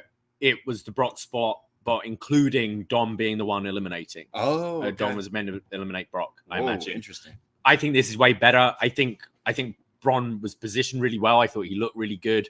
Got to hit some of those. What he didn't hit his most devastating spear we've seen, but still a couple of pretty good spears. Yeah. And showing off his like power with that military press as well looked good. I thought Braun had a good showing, and I think he's going to be a huge deal. Yeah, he felt big. I was really excited that he was put in it, and for the people that like knew him, they were like, "Oh, that's great." But then like you had the barking from the crowd and stuff like that. But then like the people that don't really watch and are like, "Oh, wait a second, who's this guy? Look at the stuff he was doing, murdering people." I think he's going to be the one to take the title off of Gunther. Okay. They feel like from Raw this week, where Gunther had his stuff with Seth, and he's like, "I'm coming after that title," to being in the final 3 of the Rumble again. I think they're going to want to transition Gunther to the world heavyweight title picture very soon. And I think what gets Braun off to a great start. Braun is, I believe, the last person to pin Gunther in WWE, because Braun pinned him in the NXT Championship match, right? Okay. So I think that's the last loss Gunther had. Damn. So I think you can tell like a pretty good story there, and I think it just elevates Braun as a top guy right away, whilst not pushing him right to the moon in the world title. Have another dominant IC title. I think that title feels important again. I think that would be. I know, like, I'd be a fan of Chad Gable as well or whatever, but I love Chad Gable. I think he's a great wrestler. I think he had a great match with Ivar this week, but I don't see maybe the longevity in a Chad. Like, the moment will be great, but I think it would do a lot more for Braun. Sure, that'd be fantastic. I do think a Raw after Mania would be a spot where we see Braun again, kind of entering the main roster and leaving NXT. Because as much as I'm loving the Wolf Dogs, a-holes, I think it showed just him being in the Rumble for like 5 minutes. Yeah, he had the most eliminations with 4, which isn't high, but for this match it was. And he came in and definitely like impressed. And I would imagine he becomes a big star for WWE in the next year or so, because he's hitting it off on all the boxes, like promo work, character. He's a Steiner. Yeah, hits some spears. He can go. I'm excited to see where his future goes. Carmelo definitely too. I know he was in it a lot longer, and he's someone I can't wait to. Like, I know he's been featured on SmackDown, but it's a bad time because it's like, well, Mania's full, and you're not going to be put on Mania probably, but your storyline in NXT right now is very popular and will kind of come to a head possibly next weekend. So I think he'll also be a big star in the WWE. What I think the Rumble needs, you often have the moment where the big men eliminate everyone and then they stand off for like the big men bit. Yeah. And I like having the mini match at the end. Like last year we had Gunther Cody, this year it was Cody CM Punk. I would like around the like halfway point mark to have the ring cleared out and have just 2 great wrestlers go at it. Yeah, if you think, say you had around the 30-minute mark, the ring was cleared and you have Andrade and Carmelo Hayes, just have a minute and a half of quick, just great wrestling between the 2 of them to like really like spice things up in a different way rather than everyone's in their corner doing punches.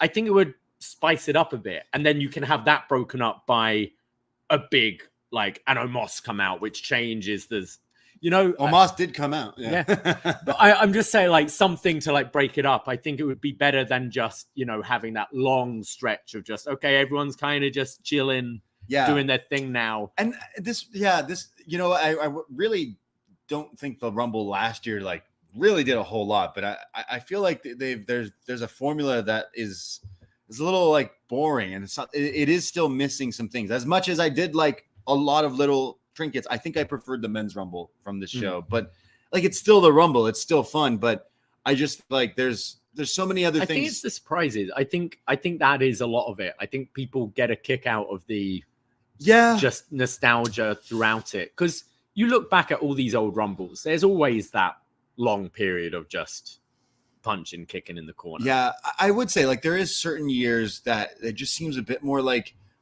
properly played out. Like there's not lag time of like, well, nothing's happening right now, and then nothing happens. They kind of saved everything to the end. I think maybe, I mean, Punk came out, 27th, I think? Yes. You maybe do the Punk Drew moment around like the 15 mark or something like that. Right. You know, like you've had that before, haven't you? You had that like Brock Lesnar Goldberg moment was in the middle of the Rumble rather than saving it to the last 7-8 people left and then doing one story after the other.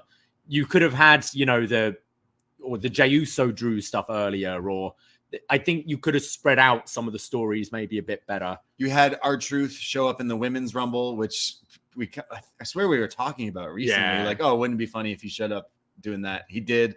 And then he showed up later on in the men's. I love the him helping out JD McDonough by throwing him in to immediately get eliminated. Yeah. Which caused like we had a thing shortest time in the Rumble, and it was between who was it?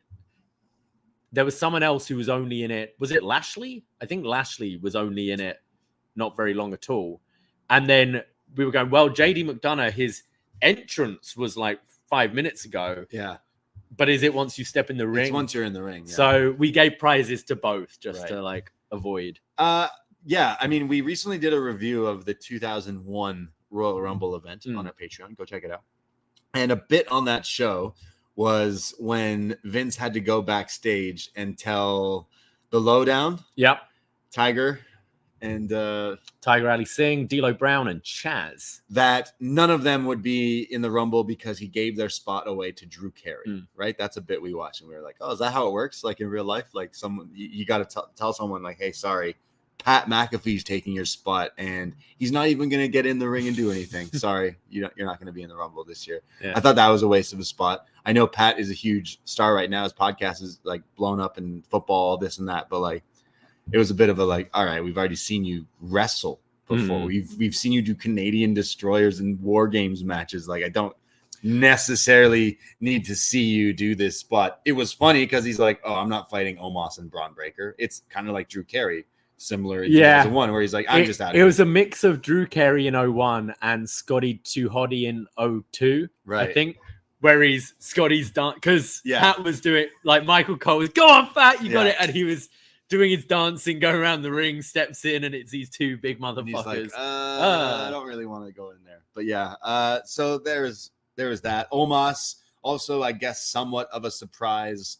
I love how this dude has to duck down to get out of the like entrance thing. He like he's like, oh, sorry, I got to duck to get onto the stage. We were doing Rumble pools, and of course, with my luck for the men's Rumble, my pick was number 25, The Miz. Your favorite, my favorite, yeah. wrestler. So I had to cheer for The Miz to go on this. You got this. You can win this right away. I just ripped my number up like just might as well have thrown away. We got the Awesome Truth. We did. Got a little reunite. But yeah, then it came down to some of the big heavy hitters later on, which was I think having the 30 spot and then Sammy coming out, as much as like everyone fucking loves Sami Zayn, it was almost the Rey Mysterio spot. Rey Mysterio, Sami Zayn. Yeah, everyone's like, oh, you're not. You heard some light Rocky chants going on. Yeah, and we knew. Well, I guess we knew Sammy was in the Rumble as well, but we were like, who's left? Oh yeah, Drew. And then Drew comes out at 29. We're like, oh, like who could it be? Okada, The Rock. Sami Zayn. It's like, okay, well, like, yeah, we love Sami Zayn. Don't get it twisted, but it was just like the wrong. I think that's why they do it. You know, if they don't, it's like, okay, Rey Mysterio did get booed that time, but it's two of the most foolproof people, you know, Sami Zayn and Rey Mysterio. Like, yeah, you've got issues if you don't like them, you know? Like, Exactly, yeah. So putting them in number 30. So then, like, yeah, we had some good back and forth. I'd say the match really did pick up when it was around towards the end with the final people, and then having CM Punk and Cody after such a great promo off on Raw leading into this, having them like have a bit of a match towards the end. And I mean, right away, Punk took a future shock from Drew McIntyre and was like holding his arm. And then right away was talking to the referees. And I was like, oh man, is this guy injured again? And we're recording this the afternoon after. It was only last night. I wonder if anything comes out of that. I hope he was just selling, but like just a good seller. He looked as if like something was in fact wrong. But then when he was fighting Cody, he looked fine. So, but I thought they looked good in that match. Like, clearly that's a main event of a WrestleMania down the line next year, if that. But Cody winning, I was shocked that they did this. I thought it was great. I think everyone was thinking Punk. I think everyone was thinking Rock and Roman at Mania.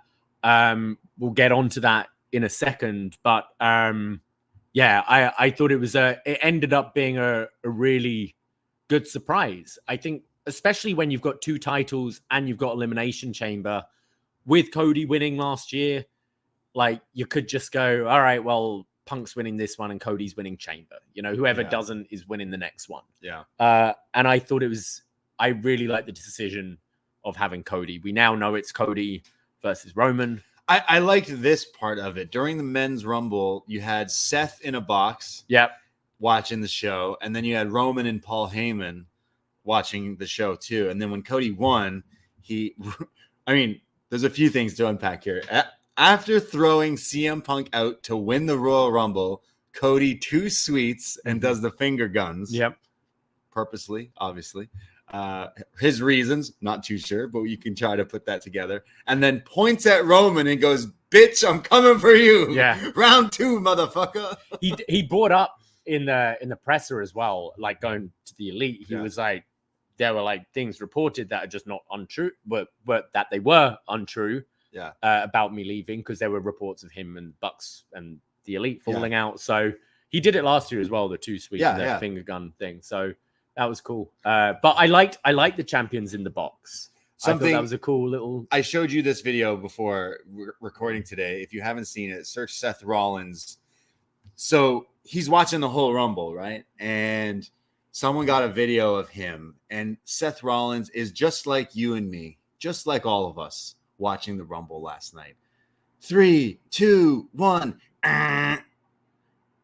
Guitar generic number 13 plays, and you go, who's? Oh, yeah. All right, yeah. Seth did not know whose music was half the Rumble. He's like, wait, who's this? Oh, yeah. All right. The music sucks. The music for a lot of them does suck. Like, what happened to WWE music? I also just, on a production element, and they have done this the last couple of years as well, it counts down, it hits 0, and it does this really wide shot to show like the ring and the crowd. And then you hear the music and you don't know what it is. It hits, and you should have on the big Tron in the middle above the ring, Asuka, whatever, their video, Grayson Waller, like all those people. So immediately you hear the music and you see the name and you can react, because you don't get this.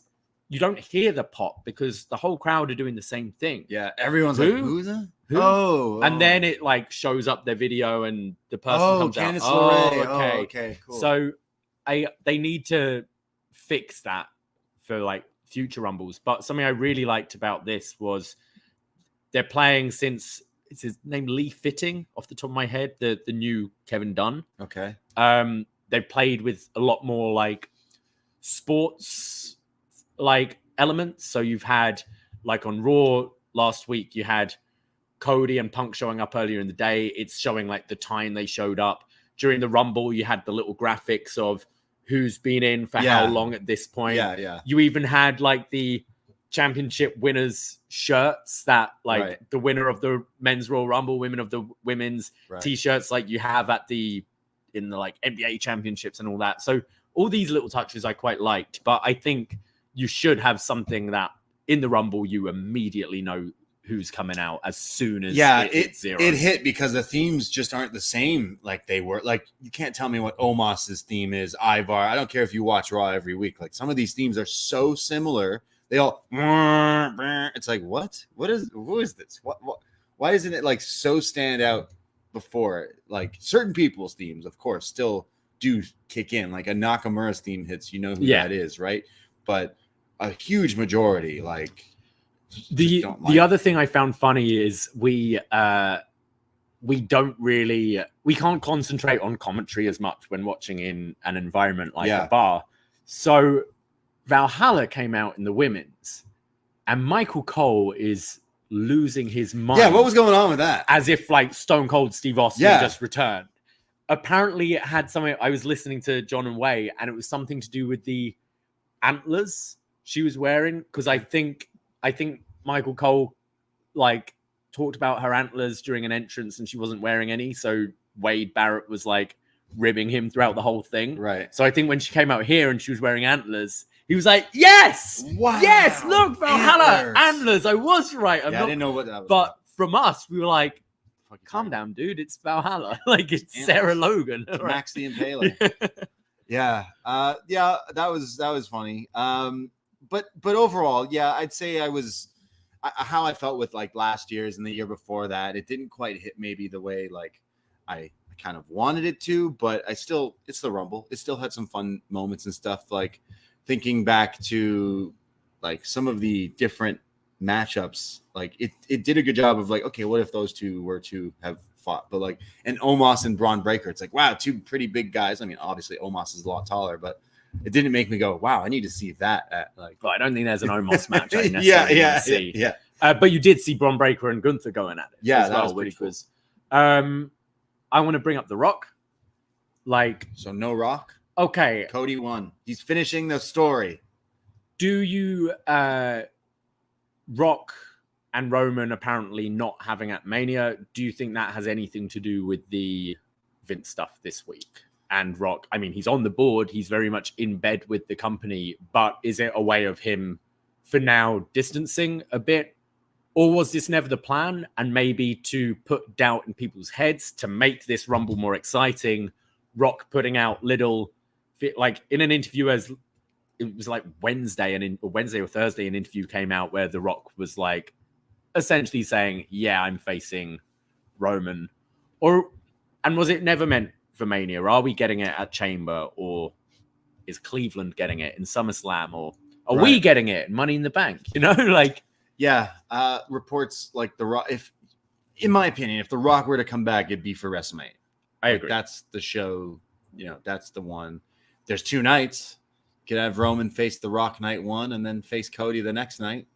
I mean, you could. You could, like, do you? Guy barely defends the title anyways. Make him do double duty that week. The Rock could do. He could wrestle solo.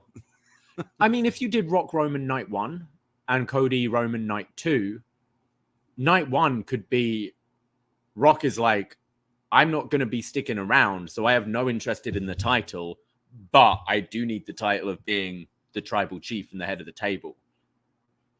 Yeah, I don't, or the triple threat, but Cody just won the Rumble, so it's like, why would The Rock be inserted? I mean, they can figure that out. They've done that enough times. Yeah, I'm not quite sure.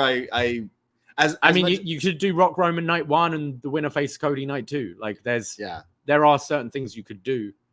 But I don't know necessarily. Roman that's wrestling back-to-back nights. Or they had just went, look, Rock, we just really want you for Australia. Can you just do that for us? Like, sorry, don't do Mania. It could be. Like, that could be it as well. Or, hey, look, don't worry about Mania, but like, you want to make some real money, you wrestle in Saudi. Yeah, that's an option too. In his head, like, Punk won't need to go over there. Yeah, we got Dwayne for that. So I mean, like, there's that. There's so many. They do so many big shows. I don't see it being. Berlin or France, but there's so many big shows, and especially with these site fee things, there are. Apparently, it was like Australia were requesting, like, is there a way we can get The Rock for this show and things like that? But still makes it all very interesting. We've still got 3 months until Mania. Yeah, absolutely. I think Cody winning makes it a lot more interesting, and was a shock to me, considering I did think Punk was winning this thing, and now Cody going 2 for 2 this year, back to back. Back to back. Same as Hogan, Shawn Michaels, and Austin. Wow. Yeah. Look at that. I do think that having Cody versus Roman as the main event, like, is what people wanted before all the Rock talk and everything happened. Yeah. So, like, yeah, let's stick to the script. Be there. We got to see him finish the story. Maybe he's got to finish the story. If he loses to Roman, then Roman beats Hogan's thing. Yeah. How does that work? I forget where he's at right now. I think Roman's just surpassed Bruno's second longest run. Okay. So I think it's now just Hogan. Is it Hogan and Bruno? Is that all that's left? Bob Backlund. Oh, I don't think he's going to beat Bob Backlund. It goes Hogan, Bob, then Bruno, right? It goes Bruno's was 2,803. Then we got Hogan 1,474. Backlund 2,138. And Roman is 1,100. So, I mean, Roman's Roman's like 150 days behind Hogan or something like that, I believe. A bit. He's got a bit more. So it would have to be. If he wins Mania, it's very likely he will. Yeah. Or they're like, nah, we gotta finish the story and give it to Cody. I think Cody's basically saying, look, if I don't finish this story, don't you dare put me on the front cover of a video game. Yeah. I ain't doing shit. Like. Yeah. I failed as a human being. I mean, like, the guy sells the most merch. He's the most popular star. So, like, yeah, make him win this thing. Make him win. Make him the guy. And really start the Cody era. Yeah. Like, he's just so over. And, like, I am, like, we'll see what's happening with the company, you know, who's in, who's out with all this stuff going on. Yeah. But I am very excited. You know, now we've got a main roster with like an Andrade back in the mix, and what they're going to do with him. There's so many top guys at the moment, and I think it's really exciting. And the thought that we could potentially get an Okada, although reporting seems to be leaning more AEW wise, but still I'd kind of like to see him over in WWE. Yeah, I think it's really exciting moving forwards. Yeah, it's a fantastic time. They actually have built stars up that people are getting behind and really getting into. Like I said, Cody Rhodes. They have CM Punk back. Seth Rollins has been a big key character, you know, as of late as well. You have Gunther they're building in the wings. You've got the likes of Gargano and Ciampa that Triple H could build up. Like, it would take time, but yeah, I think they're moving more into the tag division, and they can always get elevated. Like, we've seen the likes of Sami Zayn. It can take a few years before you get that to that point. But I think there's so many options.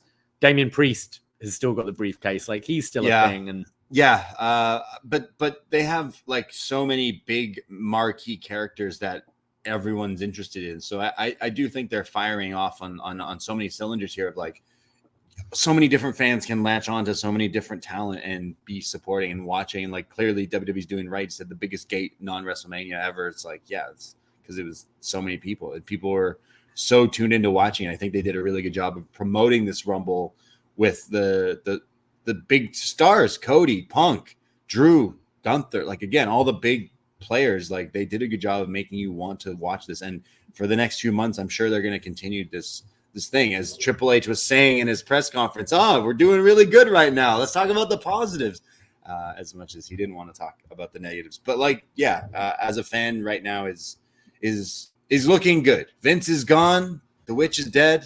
Mm-hmm. We can go forward. And I wouldn't say this one necessarily double thumbs up, but it was a bit of a thumbs in the middle show. I didn't necessarily hate it. It's the Rumble. It's still fun. But yeah, I'd give it like 6 out of 10. Yeah, that kind of thing. Something like that. But looking forward to the next little while. We got Elimination Chamber. That's going to be hard to watch at 2 a.m, but it's doable. It's 5 in the morning for us, at least. Yeah, wherever you are, maybe it's easier for you. Maybe you're in Australia and you're like, finally. I feel like it's on a Sunday morning, I believe, right? Okay. So I think I could, like, it would be like starting pretty much as I finish work or just after I finish. Okay. So depending, you'll be like, I'll probably just watch it live. We'll go late that day. No, I'll probably watch it when I wake up. So yeah, we're not doing a bar party for that because it's like a weird time in the We thing. could see if a Denny's or something wants to wear it. We have one Denny's in Toronto. We've got Franz. We've got some 24-hour diners. Yeah, you guys wanna Pizza air some wrestling? Rustica. Yeah. See if they want to wear it. Yeah. But yeah, looking forward to the road to WrestleMania. What matches? I think Cody Roman. I think Gunther Braun. I don't know what, like, if that's something. I don't know what Gunther's doing. Is there. But yeah, looking forward to some of this stuff. I'm happy Cody won. I'm looking forward to seeing what WWE does in the future. As a fan, they're gonna have the next few months. That's gonna be very, very good and entertaining. Yes. Should we move on to AEW? Yeah, I wonder how many people watch this. This must suck to go up against like the Rumble or WrestleMania on a Saturday night. Like real tough. I mean, we could start Wednesday. Yeah, let's start with Dynamite. We could start Wednesday with what seemed like the smallest crowd in AEW history. Yeah. Just clocking in at like what? Until Saturday. Until like 2,000 people. Yeah. Was there less at Collision? I think so. Yeah. It both sounded very quiet. I shout out to anyone who was there and making noise and trying to be into it. But you have to imagine that people were watching the Rumble on their phones on Saturday at Collision. But yeah, what was going on this week that just like had this like drop? It seemed like maybe the places they chose to go, it could be part of the issue, because I didn't necessarily think the shows were all that bad. It's just like was a bit jarring to watch Wednesday, as it was very quiet. It sounded it didn't sound like watching normal Dynamite. Yeah, it sounded like I was watching an indie show. Yeah. You know? It was very clear. Like, who have booked a venue too big for them. Like it was very, sometimes some of these small crowds are actually pretty hot, This was 2,000 people. Like 2,000 people can make noise as well, but like it just was so quiet. It wasn't good. Like Dynamite had some good stuff on it, but it was so quiet. Like Hangman Penta, Samoa Joe's promo, there was no one reacting to his things he was saying. It was very awkward to watch. So as much as I love my wrestling, I love my AEW as well, but it was a little weird watching it this week, and I'm sure they're trying to figure things out, and maybe not going to certain places is the right move. I don't necessarily. This has been a topic of different podcasters and wrestling fans alike for the last months. It seems, is like, what can they do to get ticket sales? Clearly, the Revolution thing worked. Sting's retirement, a big pay-per-view, but they've done very poorly advertising Sting for the build up to this. Yeah, like if I was them, I'd have Sting on every single show. Like, he doesn't have to wrestle. Yeah, but promoting the show. Last time Sting is in Louisiana. Last time Sting is here. He should be like on the poster of every one of these things, because man, they've sold 15,000 for this, like for Revolution. Yeah, and they can't crazy. get 2,000 and you got to say that's based off of Sting. Like, it's got to be like. And you've had him wrestling in matches. Okay, they've done well. They've advertised the tag match from 2 weeks away. So I'd be interested to see what that is. But it's too late saying on the night, this is Sting's last time here. Yeah. Everyone should be Sting's last match in X city or X state. Right. Like, yeah, absolutely. There's other things. And think when he's done, what's their next? They got to think of other things to do to promote. It's not all of a sudden they're just going to have full crowds again. Obviously, having stars, if you're having Osprey, and I don't necessarily think like thousands more people will be buying in these weird towns that necessarily maybe just don't have that audience, right? So they got to be smart of where they pick. Coming in the next little while, like in the next few months, they're coming back to Canada with a few different shows. They're doing the smaller venue that they did like a Dynamite here before and a Rampage here in Toronto, but then later that week they're doing Collision in London, Ontario. I can tell you right now, I don't predict a big crowd for that show. And it looks like they're doing that a lot. Okay, Dynamite will be here and Collision will be in like a smaller market that like just don't have the fans or people just don't know or care about it. And you can't like, I don't know what the hell they can do to fix this, because like I watch the product, I think the product is pretty good, but it sucks when you watch it and it's quiet. There's no one there. I think WWE on a roll is hurting them for sure. I think people only have a certain amount of time. Money. And, I think when AEW started and it was airing on the same night as NXT, and I know so many people just from a visual point of view would go, sorry, why would I watch this show shot in a studio in front of 200 people over this in front of a packed, rabid fan base with a big stage and in an arena? And they would say that over whatever was going on screen, the quality. And I think that's a thing now. You look, and clearly AEW have tried to look more like WWE with these LED boards and things. The Raw and SmackDown colors. I think that's definitely a deliberate thing for channel hoppers who might go, oh, WWE's on. Oh, wait, this isn't WWE. All right, what's going on here? Maybe. Rather than going away from their distinct look, which was the tunnels and that sort of thing. But you tune into last night's Collision and compare that to the Royal Rumble. Right. Just the production is on a way, way bigger scale. And it's why would I? To these less invested fans. Sure. I think that's a part of it as well. I think there's a lot of things. I still like the show. I still watch every show every week, Collision and Dynamite, but I'm less enthused about it. If I make plans on a Wednesday, I'll watch in the morning, whereas I think there's a time where I want to be in to watch Dynamite live. Yeah. I will not look on Twitter or whatever if I have to work or whatever. I don't care as much, and I enjoyed Dynamite this week, but if I didn't have this page in front of me on my screen right now, I couldn't tell you what happened on this week's show. The fatigue has hit me as well. I think that's a big issue for people too. But we were going to shows 2-3 years ago for AEW, and it was a lot cheaper. Now you want me to see a product that doesn't seem as hot, and it costs a lot more. So that's also and you then have this vicious circle where when they first announced to come here for Coca-Cola Coliseum, their Canadian debut, I'd made sure, look, I'm not working this day. I'm going to get up early. I'm going to get the computer out. I'm going to get my phone. I'm going to be logged in. I'm going to secure us tickets because it's a small venue and demand's going to be high. And then you start raising the prices, and you see on the day you can get 2 for 1 when you eat at Pizza or whatever. You get all these deals. It's going to piss people off. And you go, oh, well, I'm not going to wake up early and make sure I'm logged in because I can probably, we picked up second row opposite the hard cam for Collision when they were here in Forbidden Door weekend. Right. For a very nice price.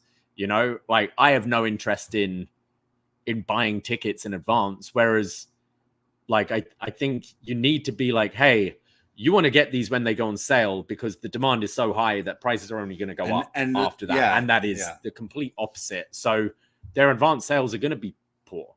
I think a lot have said they're doing that for Wembley this year. I'll just see what I woke up in the middle of the night because of the time difference to get Wembley tickets 3 days in a row because I couldn't find the tickets I wanted the first couple of days. Right.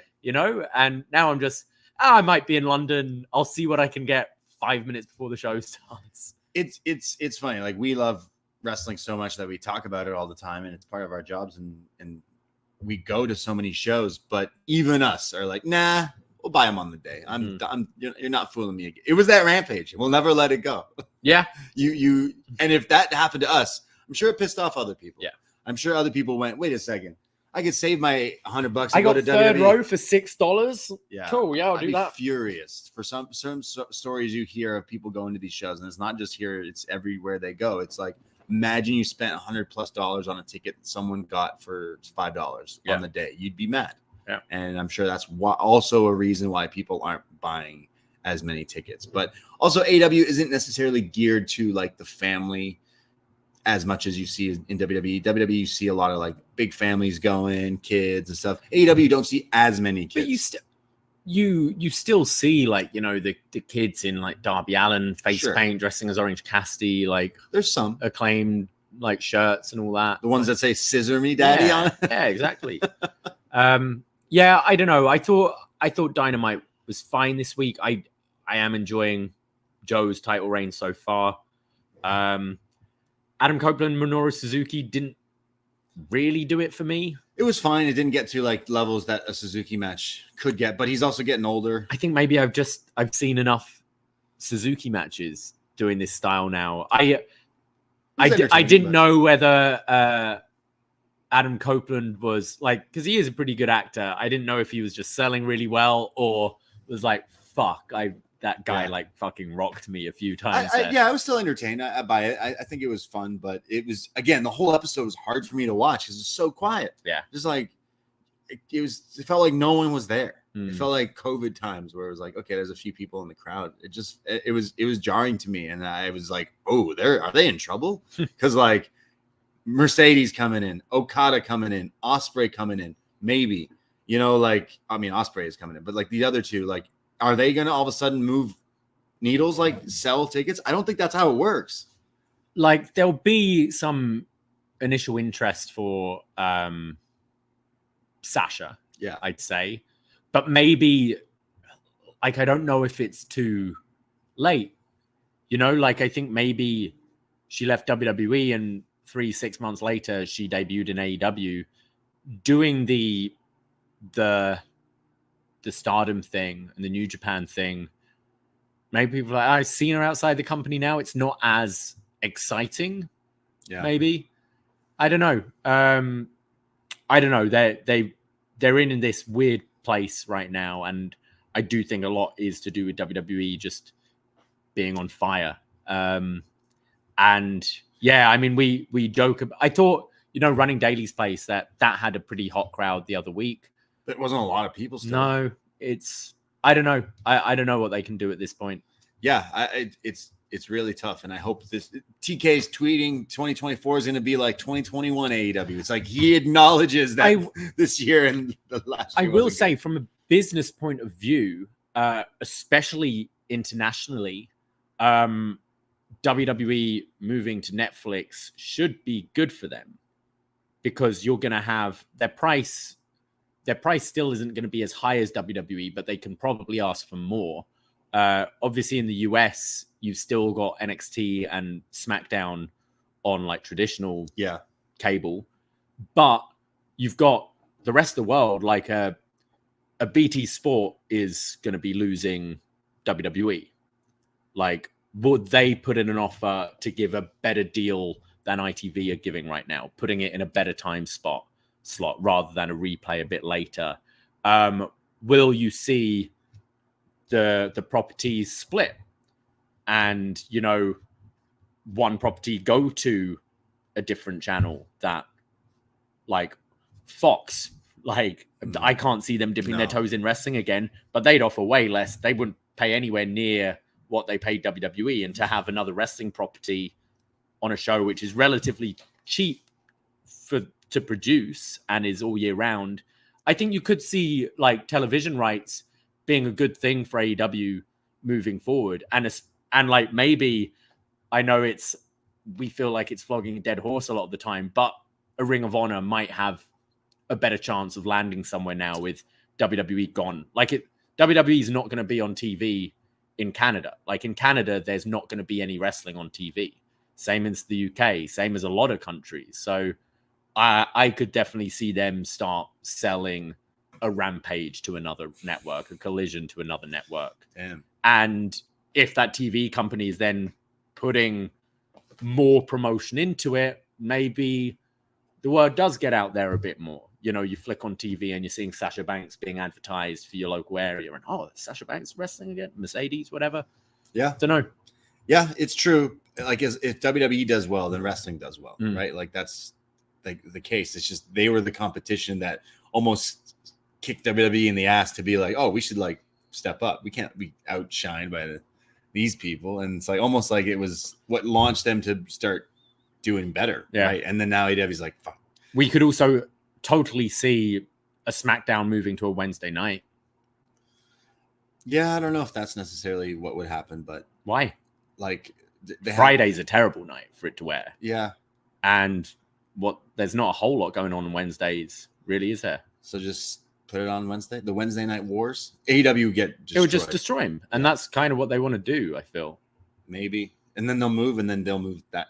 Like, I could see NXT or SmackDown moving to Wednesdays for sure. Okay. In the next year? Yeah. Because when that I comes think up. Friday moving SmackDown moving off Fridays is a very strong possibility. I think they probably want to do Monday, Tuesday, because traveling, that just makes it way easier. Yeah. You do Monday Raw, Tuesday SmackDown, and therefore NXT would shift to Wednesday or Thursday. Yeah. And I see, like, you've still got Thursday night football, haven't you, in that season? So I see Wednesday maybe being the option. It's when NXT used to air. And yeah, I could see Monday, Tuesday, Wednesday again. CW versus And then especially if you're then doing these pay-per-view weekenders with UFC. UFC traditionally is Saturday night. You'd have pay-per-views move back to Sunday, and then it's just Sunday, Monday, Tuesday, Wednesday. a whole day of rest, a whole week. It's how it was for quite a while before the Fox and NXT USA thing. Yeah, they would tape SmackDown on Tuesdays, right? Mm. So I guess we'll see. I mean, you want the whole wrestling to do well as a whole, and with WWE like seemingly killing it right now with the interest level and how popular it's kind of gotten, and again, Triple H joking about like, oh, it's a pretty hot time right now, and I don't want to jinx it, but like it's very hot. Look how much fucking money we're making, and that was his answer to questions that weren't about that. Yeah. But he's right in those regards, because it does feel like very popular as it does, and you got to shout out the talent who just like really like finally getting time to shine and being put in these positions and running with it and seeing that work. I do think in the next little while it'd be a fun time to be a fan. As much as a fan right now, you're getting all your friends and family members who are like don't watch and are like, what's going on with Vince McMahon and all this? I saw it on the news and this and that, and you're like, but he's gone now, so we can kind of go into the positivity, as Triple H said. Was there anything else on Dynamite that stood out? No. Wardlow's last ride to Trent. It's pretty big. That was pretty good. It's pretty good. Matching tattoos. Yeah, I have no idea what that's about. They need to. Did you see that was Bully Ray? Tell me who, what, where, why, how. They kind of did. The whole actually. segment The whole thing was told it. explaining it. Yeah, I don't know if he was watching. Maybe he's just sour. They don't have him on TV. Yeah, I think there's a few people that. I like the production on that with the splits, like half the stage black and white. I half thought it was retro pretty and half Deanna. good. Yeah, actually, I think Deanna's sounding more confident moving forward as well. Yeah. Nothing like. Yeah, I can't say we Dynamite did a whole lot. We watched Eugene Nagata Eugene Agata. take on Bryan Danielson, and it was okay. It was fun, but it didn't get to like kind of the levels maybe. I didn't expect it to really get to any level. I just knew it would be fun to finally see them kind of tie up all these years later. So that was cool. And then we watched the cage match, which was fun too, with Garcia coming out finally back in his trunks. Again, less dancey. Garcia more like superstar wrestler. More FTR Garcia. Yeah, I like that kind of pairing. Maybe he sticks with them a bit more there. Seems that way. I hope he stays with AEW. I know there's rumblings about his contract and stuff in the next year. They're definitely, I think the what was it called? The Continental Classic was really good of like reestablishing Garcia, and they've done a good follow-up with him, I think, and this FDR thing's working. I just don't like the escape the cage. That was weird. Yeah. Gimmick. I think pinfall elimination would have been way better. Because I find it weird when you're both running away from each other, essentially, in a match like this. Yeah. And still don't know why Malachi Black isn't working singles. Yeah, he could be someone who would be absolutely killing it in WWE if he were to go back now. He's Triple H, one of his boys there, NXT guys, and he's the spooky. He's like that leader in that now. Really, I'm surprised he's not being used a lot more in AEW. But I'm I'm still I think they could step it up. They have so much talent there as well that they need to figure out and make people care about why. Like, you can't just say, look at these matches. You need to like give us a reason why to care about it. So I know you were flicking through. You might have missed the what was it? Dealer's Choice announcements for Wednesday. Did you see this? No, I didn't. So Swerve and Hangman get to pick each other's Pick your opponent. Swerve has picked Toa Leone. You're going to say who? From Gates of Agony, Mogul Embassy, to face Hangman. And Hangman said, it's going to be a surprise. I don't have to tell you, but you'll have to wait the whole show. So I think it's Rob Van Dam. Okay. Because he basically whole fucking show. Oh, okay. So I think we're getting Rob Van Dam and Swerve on Wednesday. That's cool. That's cool. I mean, cool. You should just fucking say it so people actually show up instead of announcing the fucking guy I don't even know who it is. There's your fucking problem. Telling me that the Gates of Agony is going to be in a match, but also wait till you see who shows up. Like, yeah, just tell me that's the match so that I know to watch it. Like, Yeah. It's fucking rocket science. Andrew McDonald is saying, according to Meltzer, the cage match was changed to Escape because House of Black didn't want to all get pinned. It's wrestling. You get pinned. Yeah. You tap it, like, fuck. Like, I don't understand if there's merit to that, but yeah. Wow. Malachi should be treated as it should be a different thing. He's got his fans, but I don't know what the deal is with him in AEW of why he has to be put in this position he's in. He could be a main event guy, I think. But yeah, we'll see what happens with AEW going forward. But it was there was other wrestling. Like, there's a whole fucking Jericho cruise going on right now. There's like there's indie shows galore. Like, there's so much wrestling. There was Women of Wrestling you could have watched. There's so much. Yeah. There's too much wrestling. We'll have Okada's final match coming up pretty soon in New Japan, the Tanahashi match. I think it's same day as the Super Bowl, I believe, February 11th. Okay, but probably in the morning. I still can't get my head around times. But yeah, I see Okada coming to AEW now. I do think that, like, it's just it just makes more sense. But I will say I don't think it makes sense, but like, it seems reporting that's I'm a little down on that just because it's like, well, we're just gonna get rematches, and like I don't necessarily think like unless he shows up in NXT, we get that Lexus King Okada match that we've been dreaming about. But yeah, don't necessarily think that's the case. So, and we didn't get Hogan in the Rumble.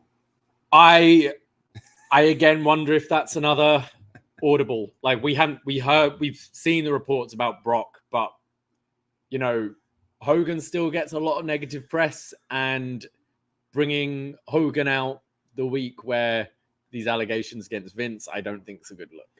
Our friends Cno and Frank, who were down in Tampa for the Rumble, said there was a lot of people dressed up as Hulk Hogan. Like, really? They said a crazy amount of people. It's his area. Yeah, it's Tampa for Bay, sure. Fort Lauderdale, all that. Like, down there. Wait, is that the same area? Like Clearwater. It's all. He said there were so many people dressed up and waiting for that Hogan spot, but just didn't work for him, brother. Yeah. Well, thank you, anyone who made it this far listening to us here in the YouTube chat or on the podcast. Click that like, subscribe. Like I said, it goes a long way. We'll be back Tuesday night to talk about some NXT in the Go Home edition for Vengeance Day. And then, yes, next Sunday night, we'll be going live afterwards on the post feed as well for the Vengeance Day post show. So lots of NXT talk. That's next week, isn't it? I think. Yeah. No, I'm asking myself and you. Okay. What will happen? Trick versus Ilya. We got the Dusty Classic coming, so I'm hoping that this show is pretty good, and the Trick Mello stuff will. Yeah, we've got to have Mello turn heel on Trick, but he'll still be a babyface on SmackDown. I don't know. Yeah, we'll see. We got that going on. So we won't be live during the day Sunday, but you want to check out some of the other podcasts that we do. Patreon.com/PoisonRana. Become a friend for only $5 a month, and you get access to so many podcasts in that catalog. So many retro wrestling reviews, movie reviews, NXT reviews. We recently did our Rumble 2001 review, which a whole ton of fun. Steve Blackman is in the Rumble. So I'll just keep watching. So it's a good one. Yeah, exactly. It's a good Rumble. It's a good one because Steve's in it. Because he's in it. The Lethal Weapon. The wrong Steve one. That one. Yeah. We also did a review of Howard the Duck with WH Park and John Cno. If you want a laugh, that is the podcast for you. And then this week over on the Patreon, we are doing an Up Yours. I think our family member patron, Howie, has selected Quentin Tarantino's Kill Bill. So any Part one, yes, of course. So anyone out there who's a fan of that is a podcast that will be dropping on the Patreon later this week, and we're cooking up a bunch of great podcast ideas for the next few months over on our Patreon. So can't wait to kind of share those. Yeah, we'll be having Philly month in March, which we can't tell you exactly what will be featured on that, but there's some good stuff. And then this February, in the next month, I know it's the 3rd of March when Sting retires. So in the next few weeks, we'll get the full details. But we are going to be joined by TN Nate to talk about Sting in a best match ever. He's one of the biggest Sting fans I know. So we're going to be trying to find about 6-7 matches in about like 39-year career. It's super easy to do. Okay, we'll leave that with Nate. He's just going to pick all Joker Sting. Yeah. So that's going to be a podcast coming out this month, and then a few Up Yours picks as well. So yeah, follow the socials. We'll be posting some stuff in the near future. But appreciate all you fine people. Check us out. It's only $5 to become a patron, and you get access to all the shows in that back catalog, all the different stuff we do. And it's how we keep the lights on here. So it really is. Appreciate everyone out there listening. Follow us at Poisonrana Pod, Twitter, Instagram for everything. And I myself, Braden Herrington. You can find me Twitter, Instagram at the Brady. And you can find me at Davie Portman. That's it. That's all. Take care. Goodbye. Be safe. And fuck you, Vince. Ahoy! Poisonrana.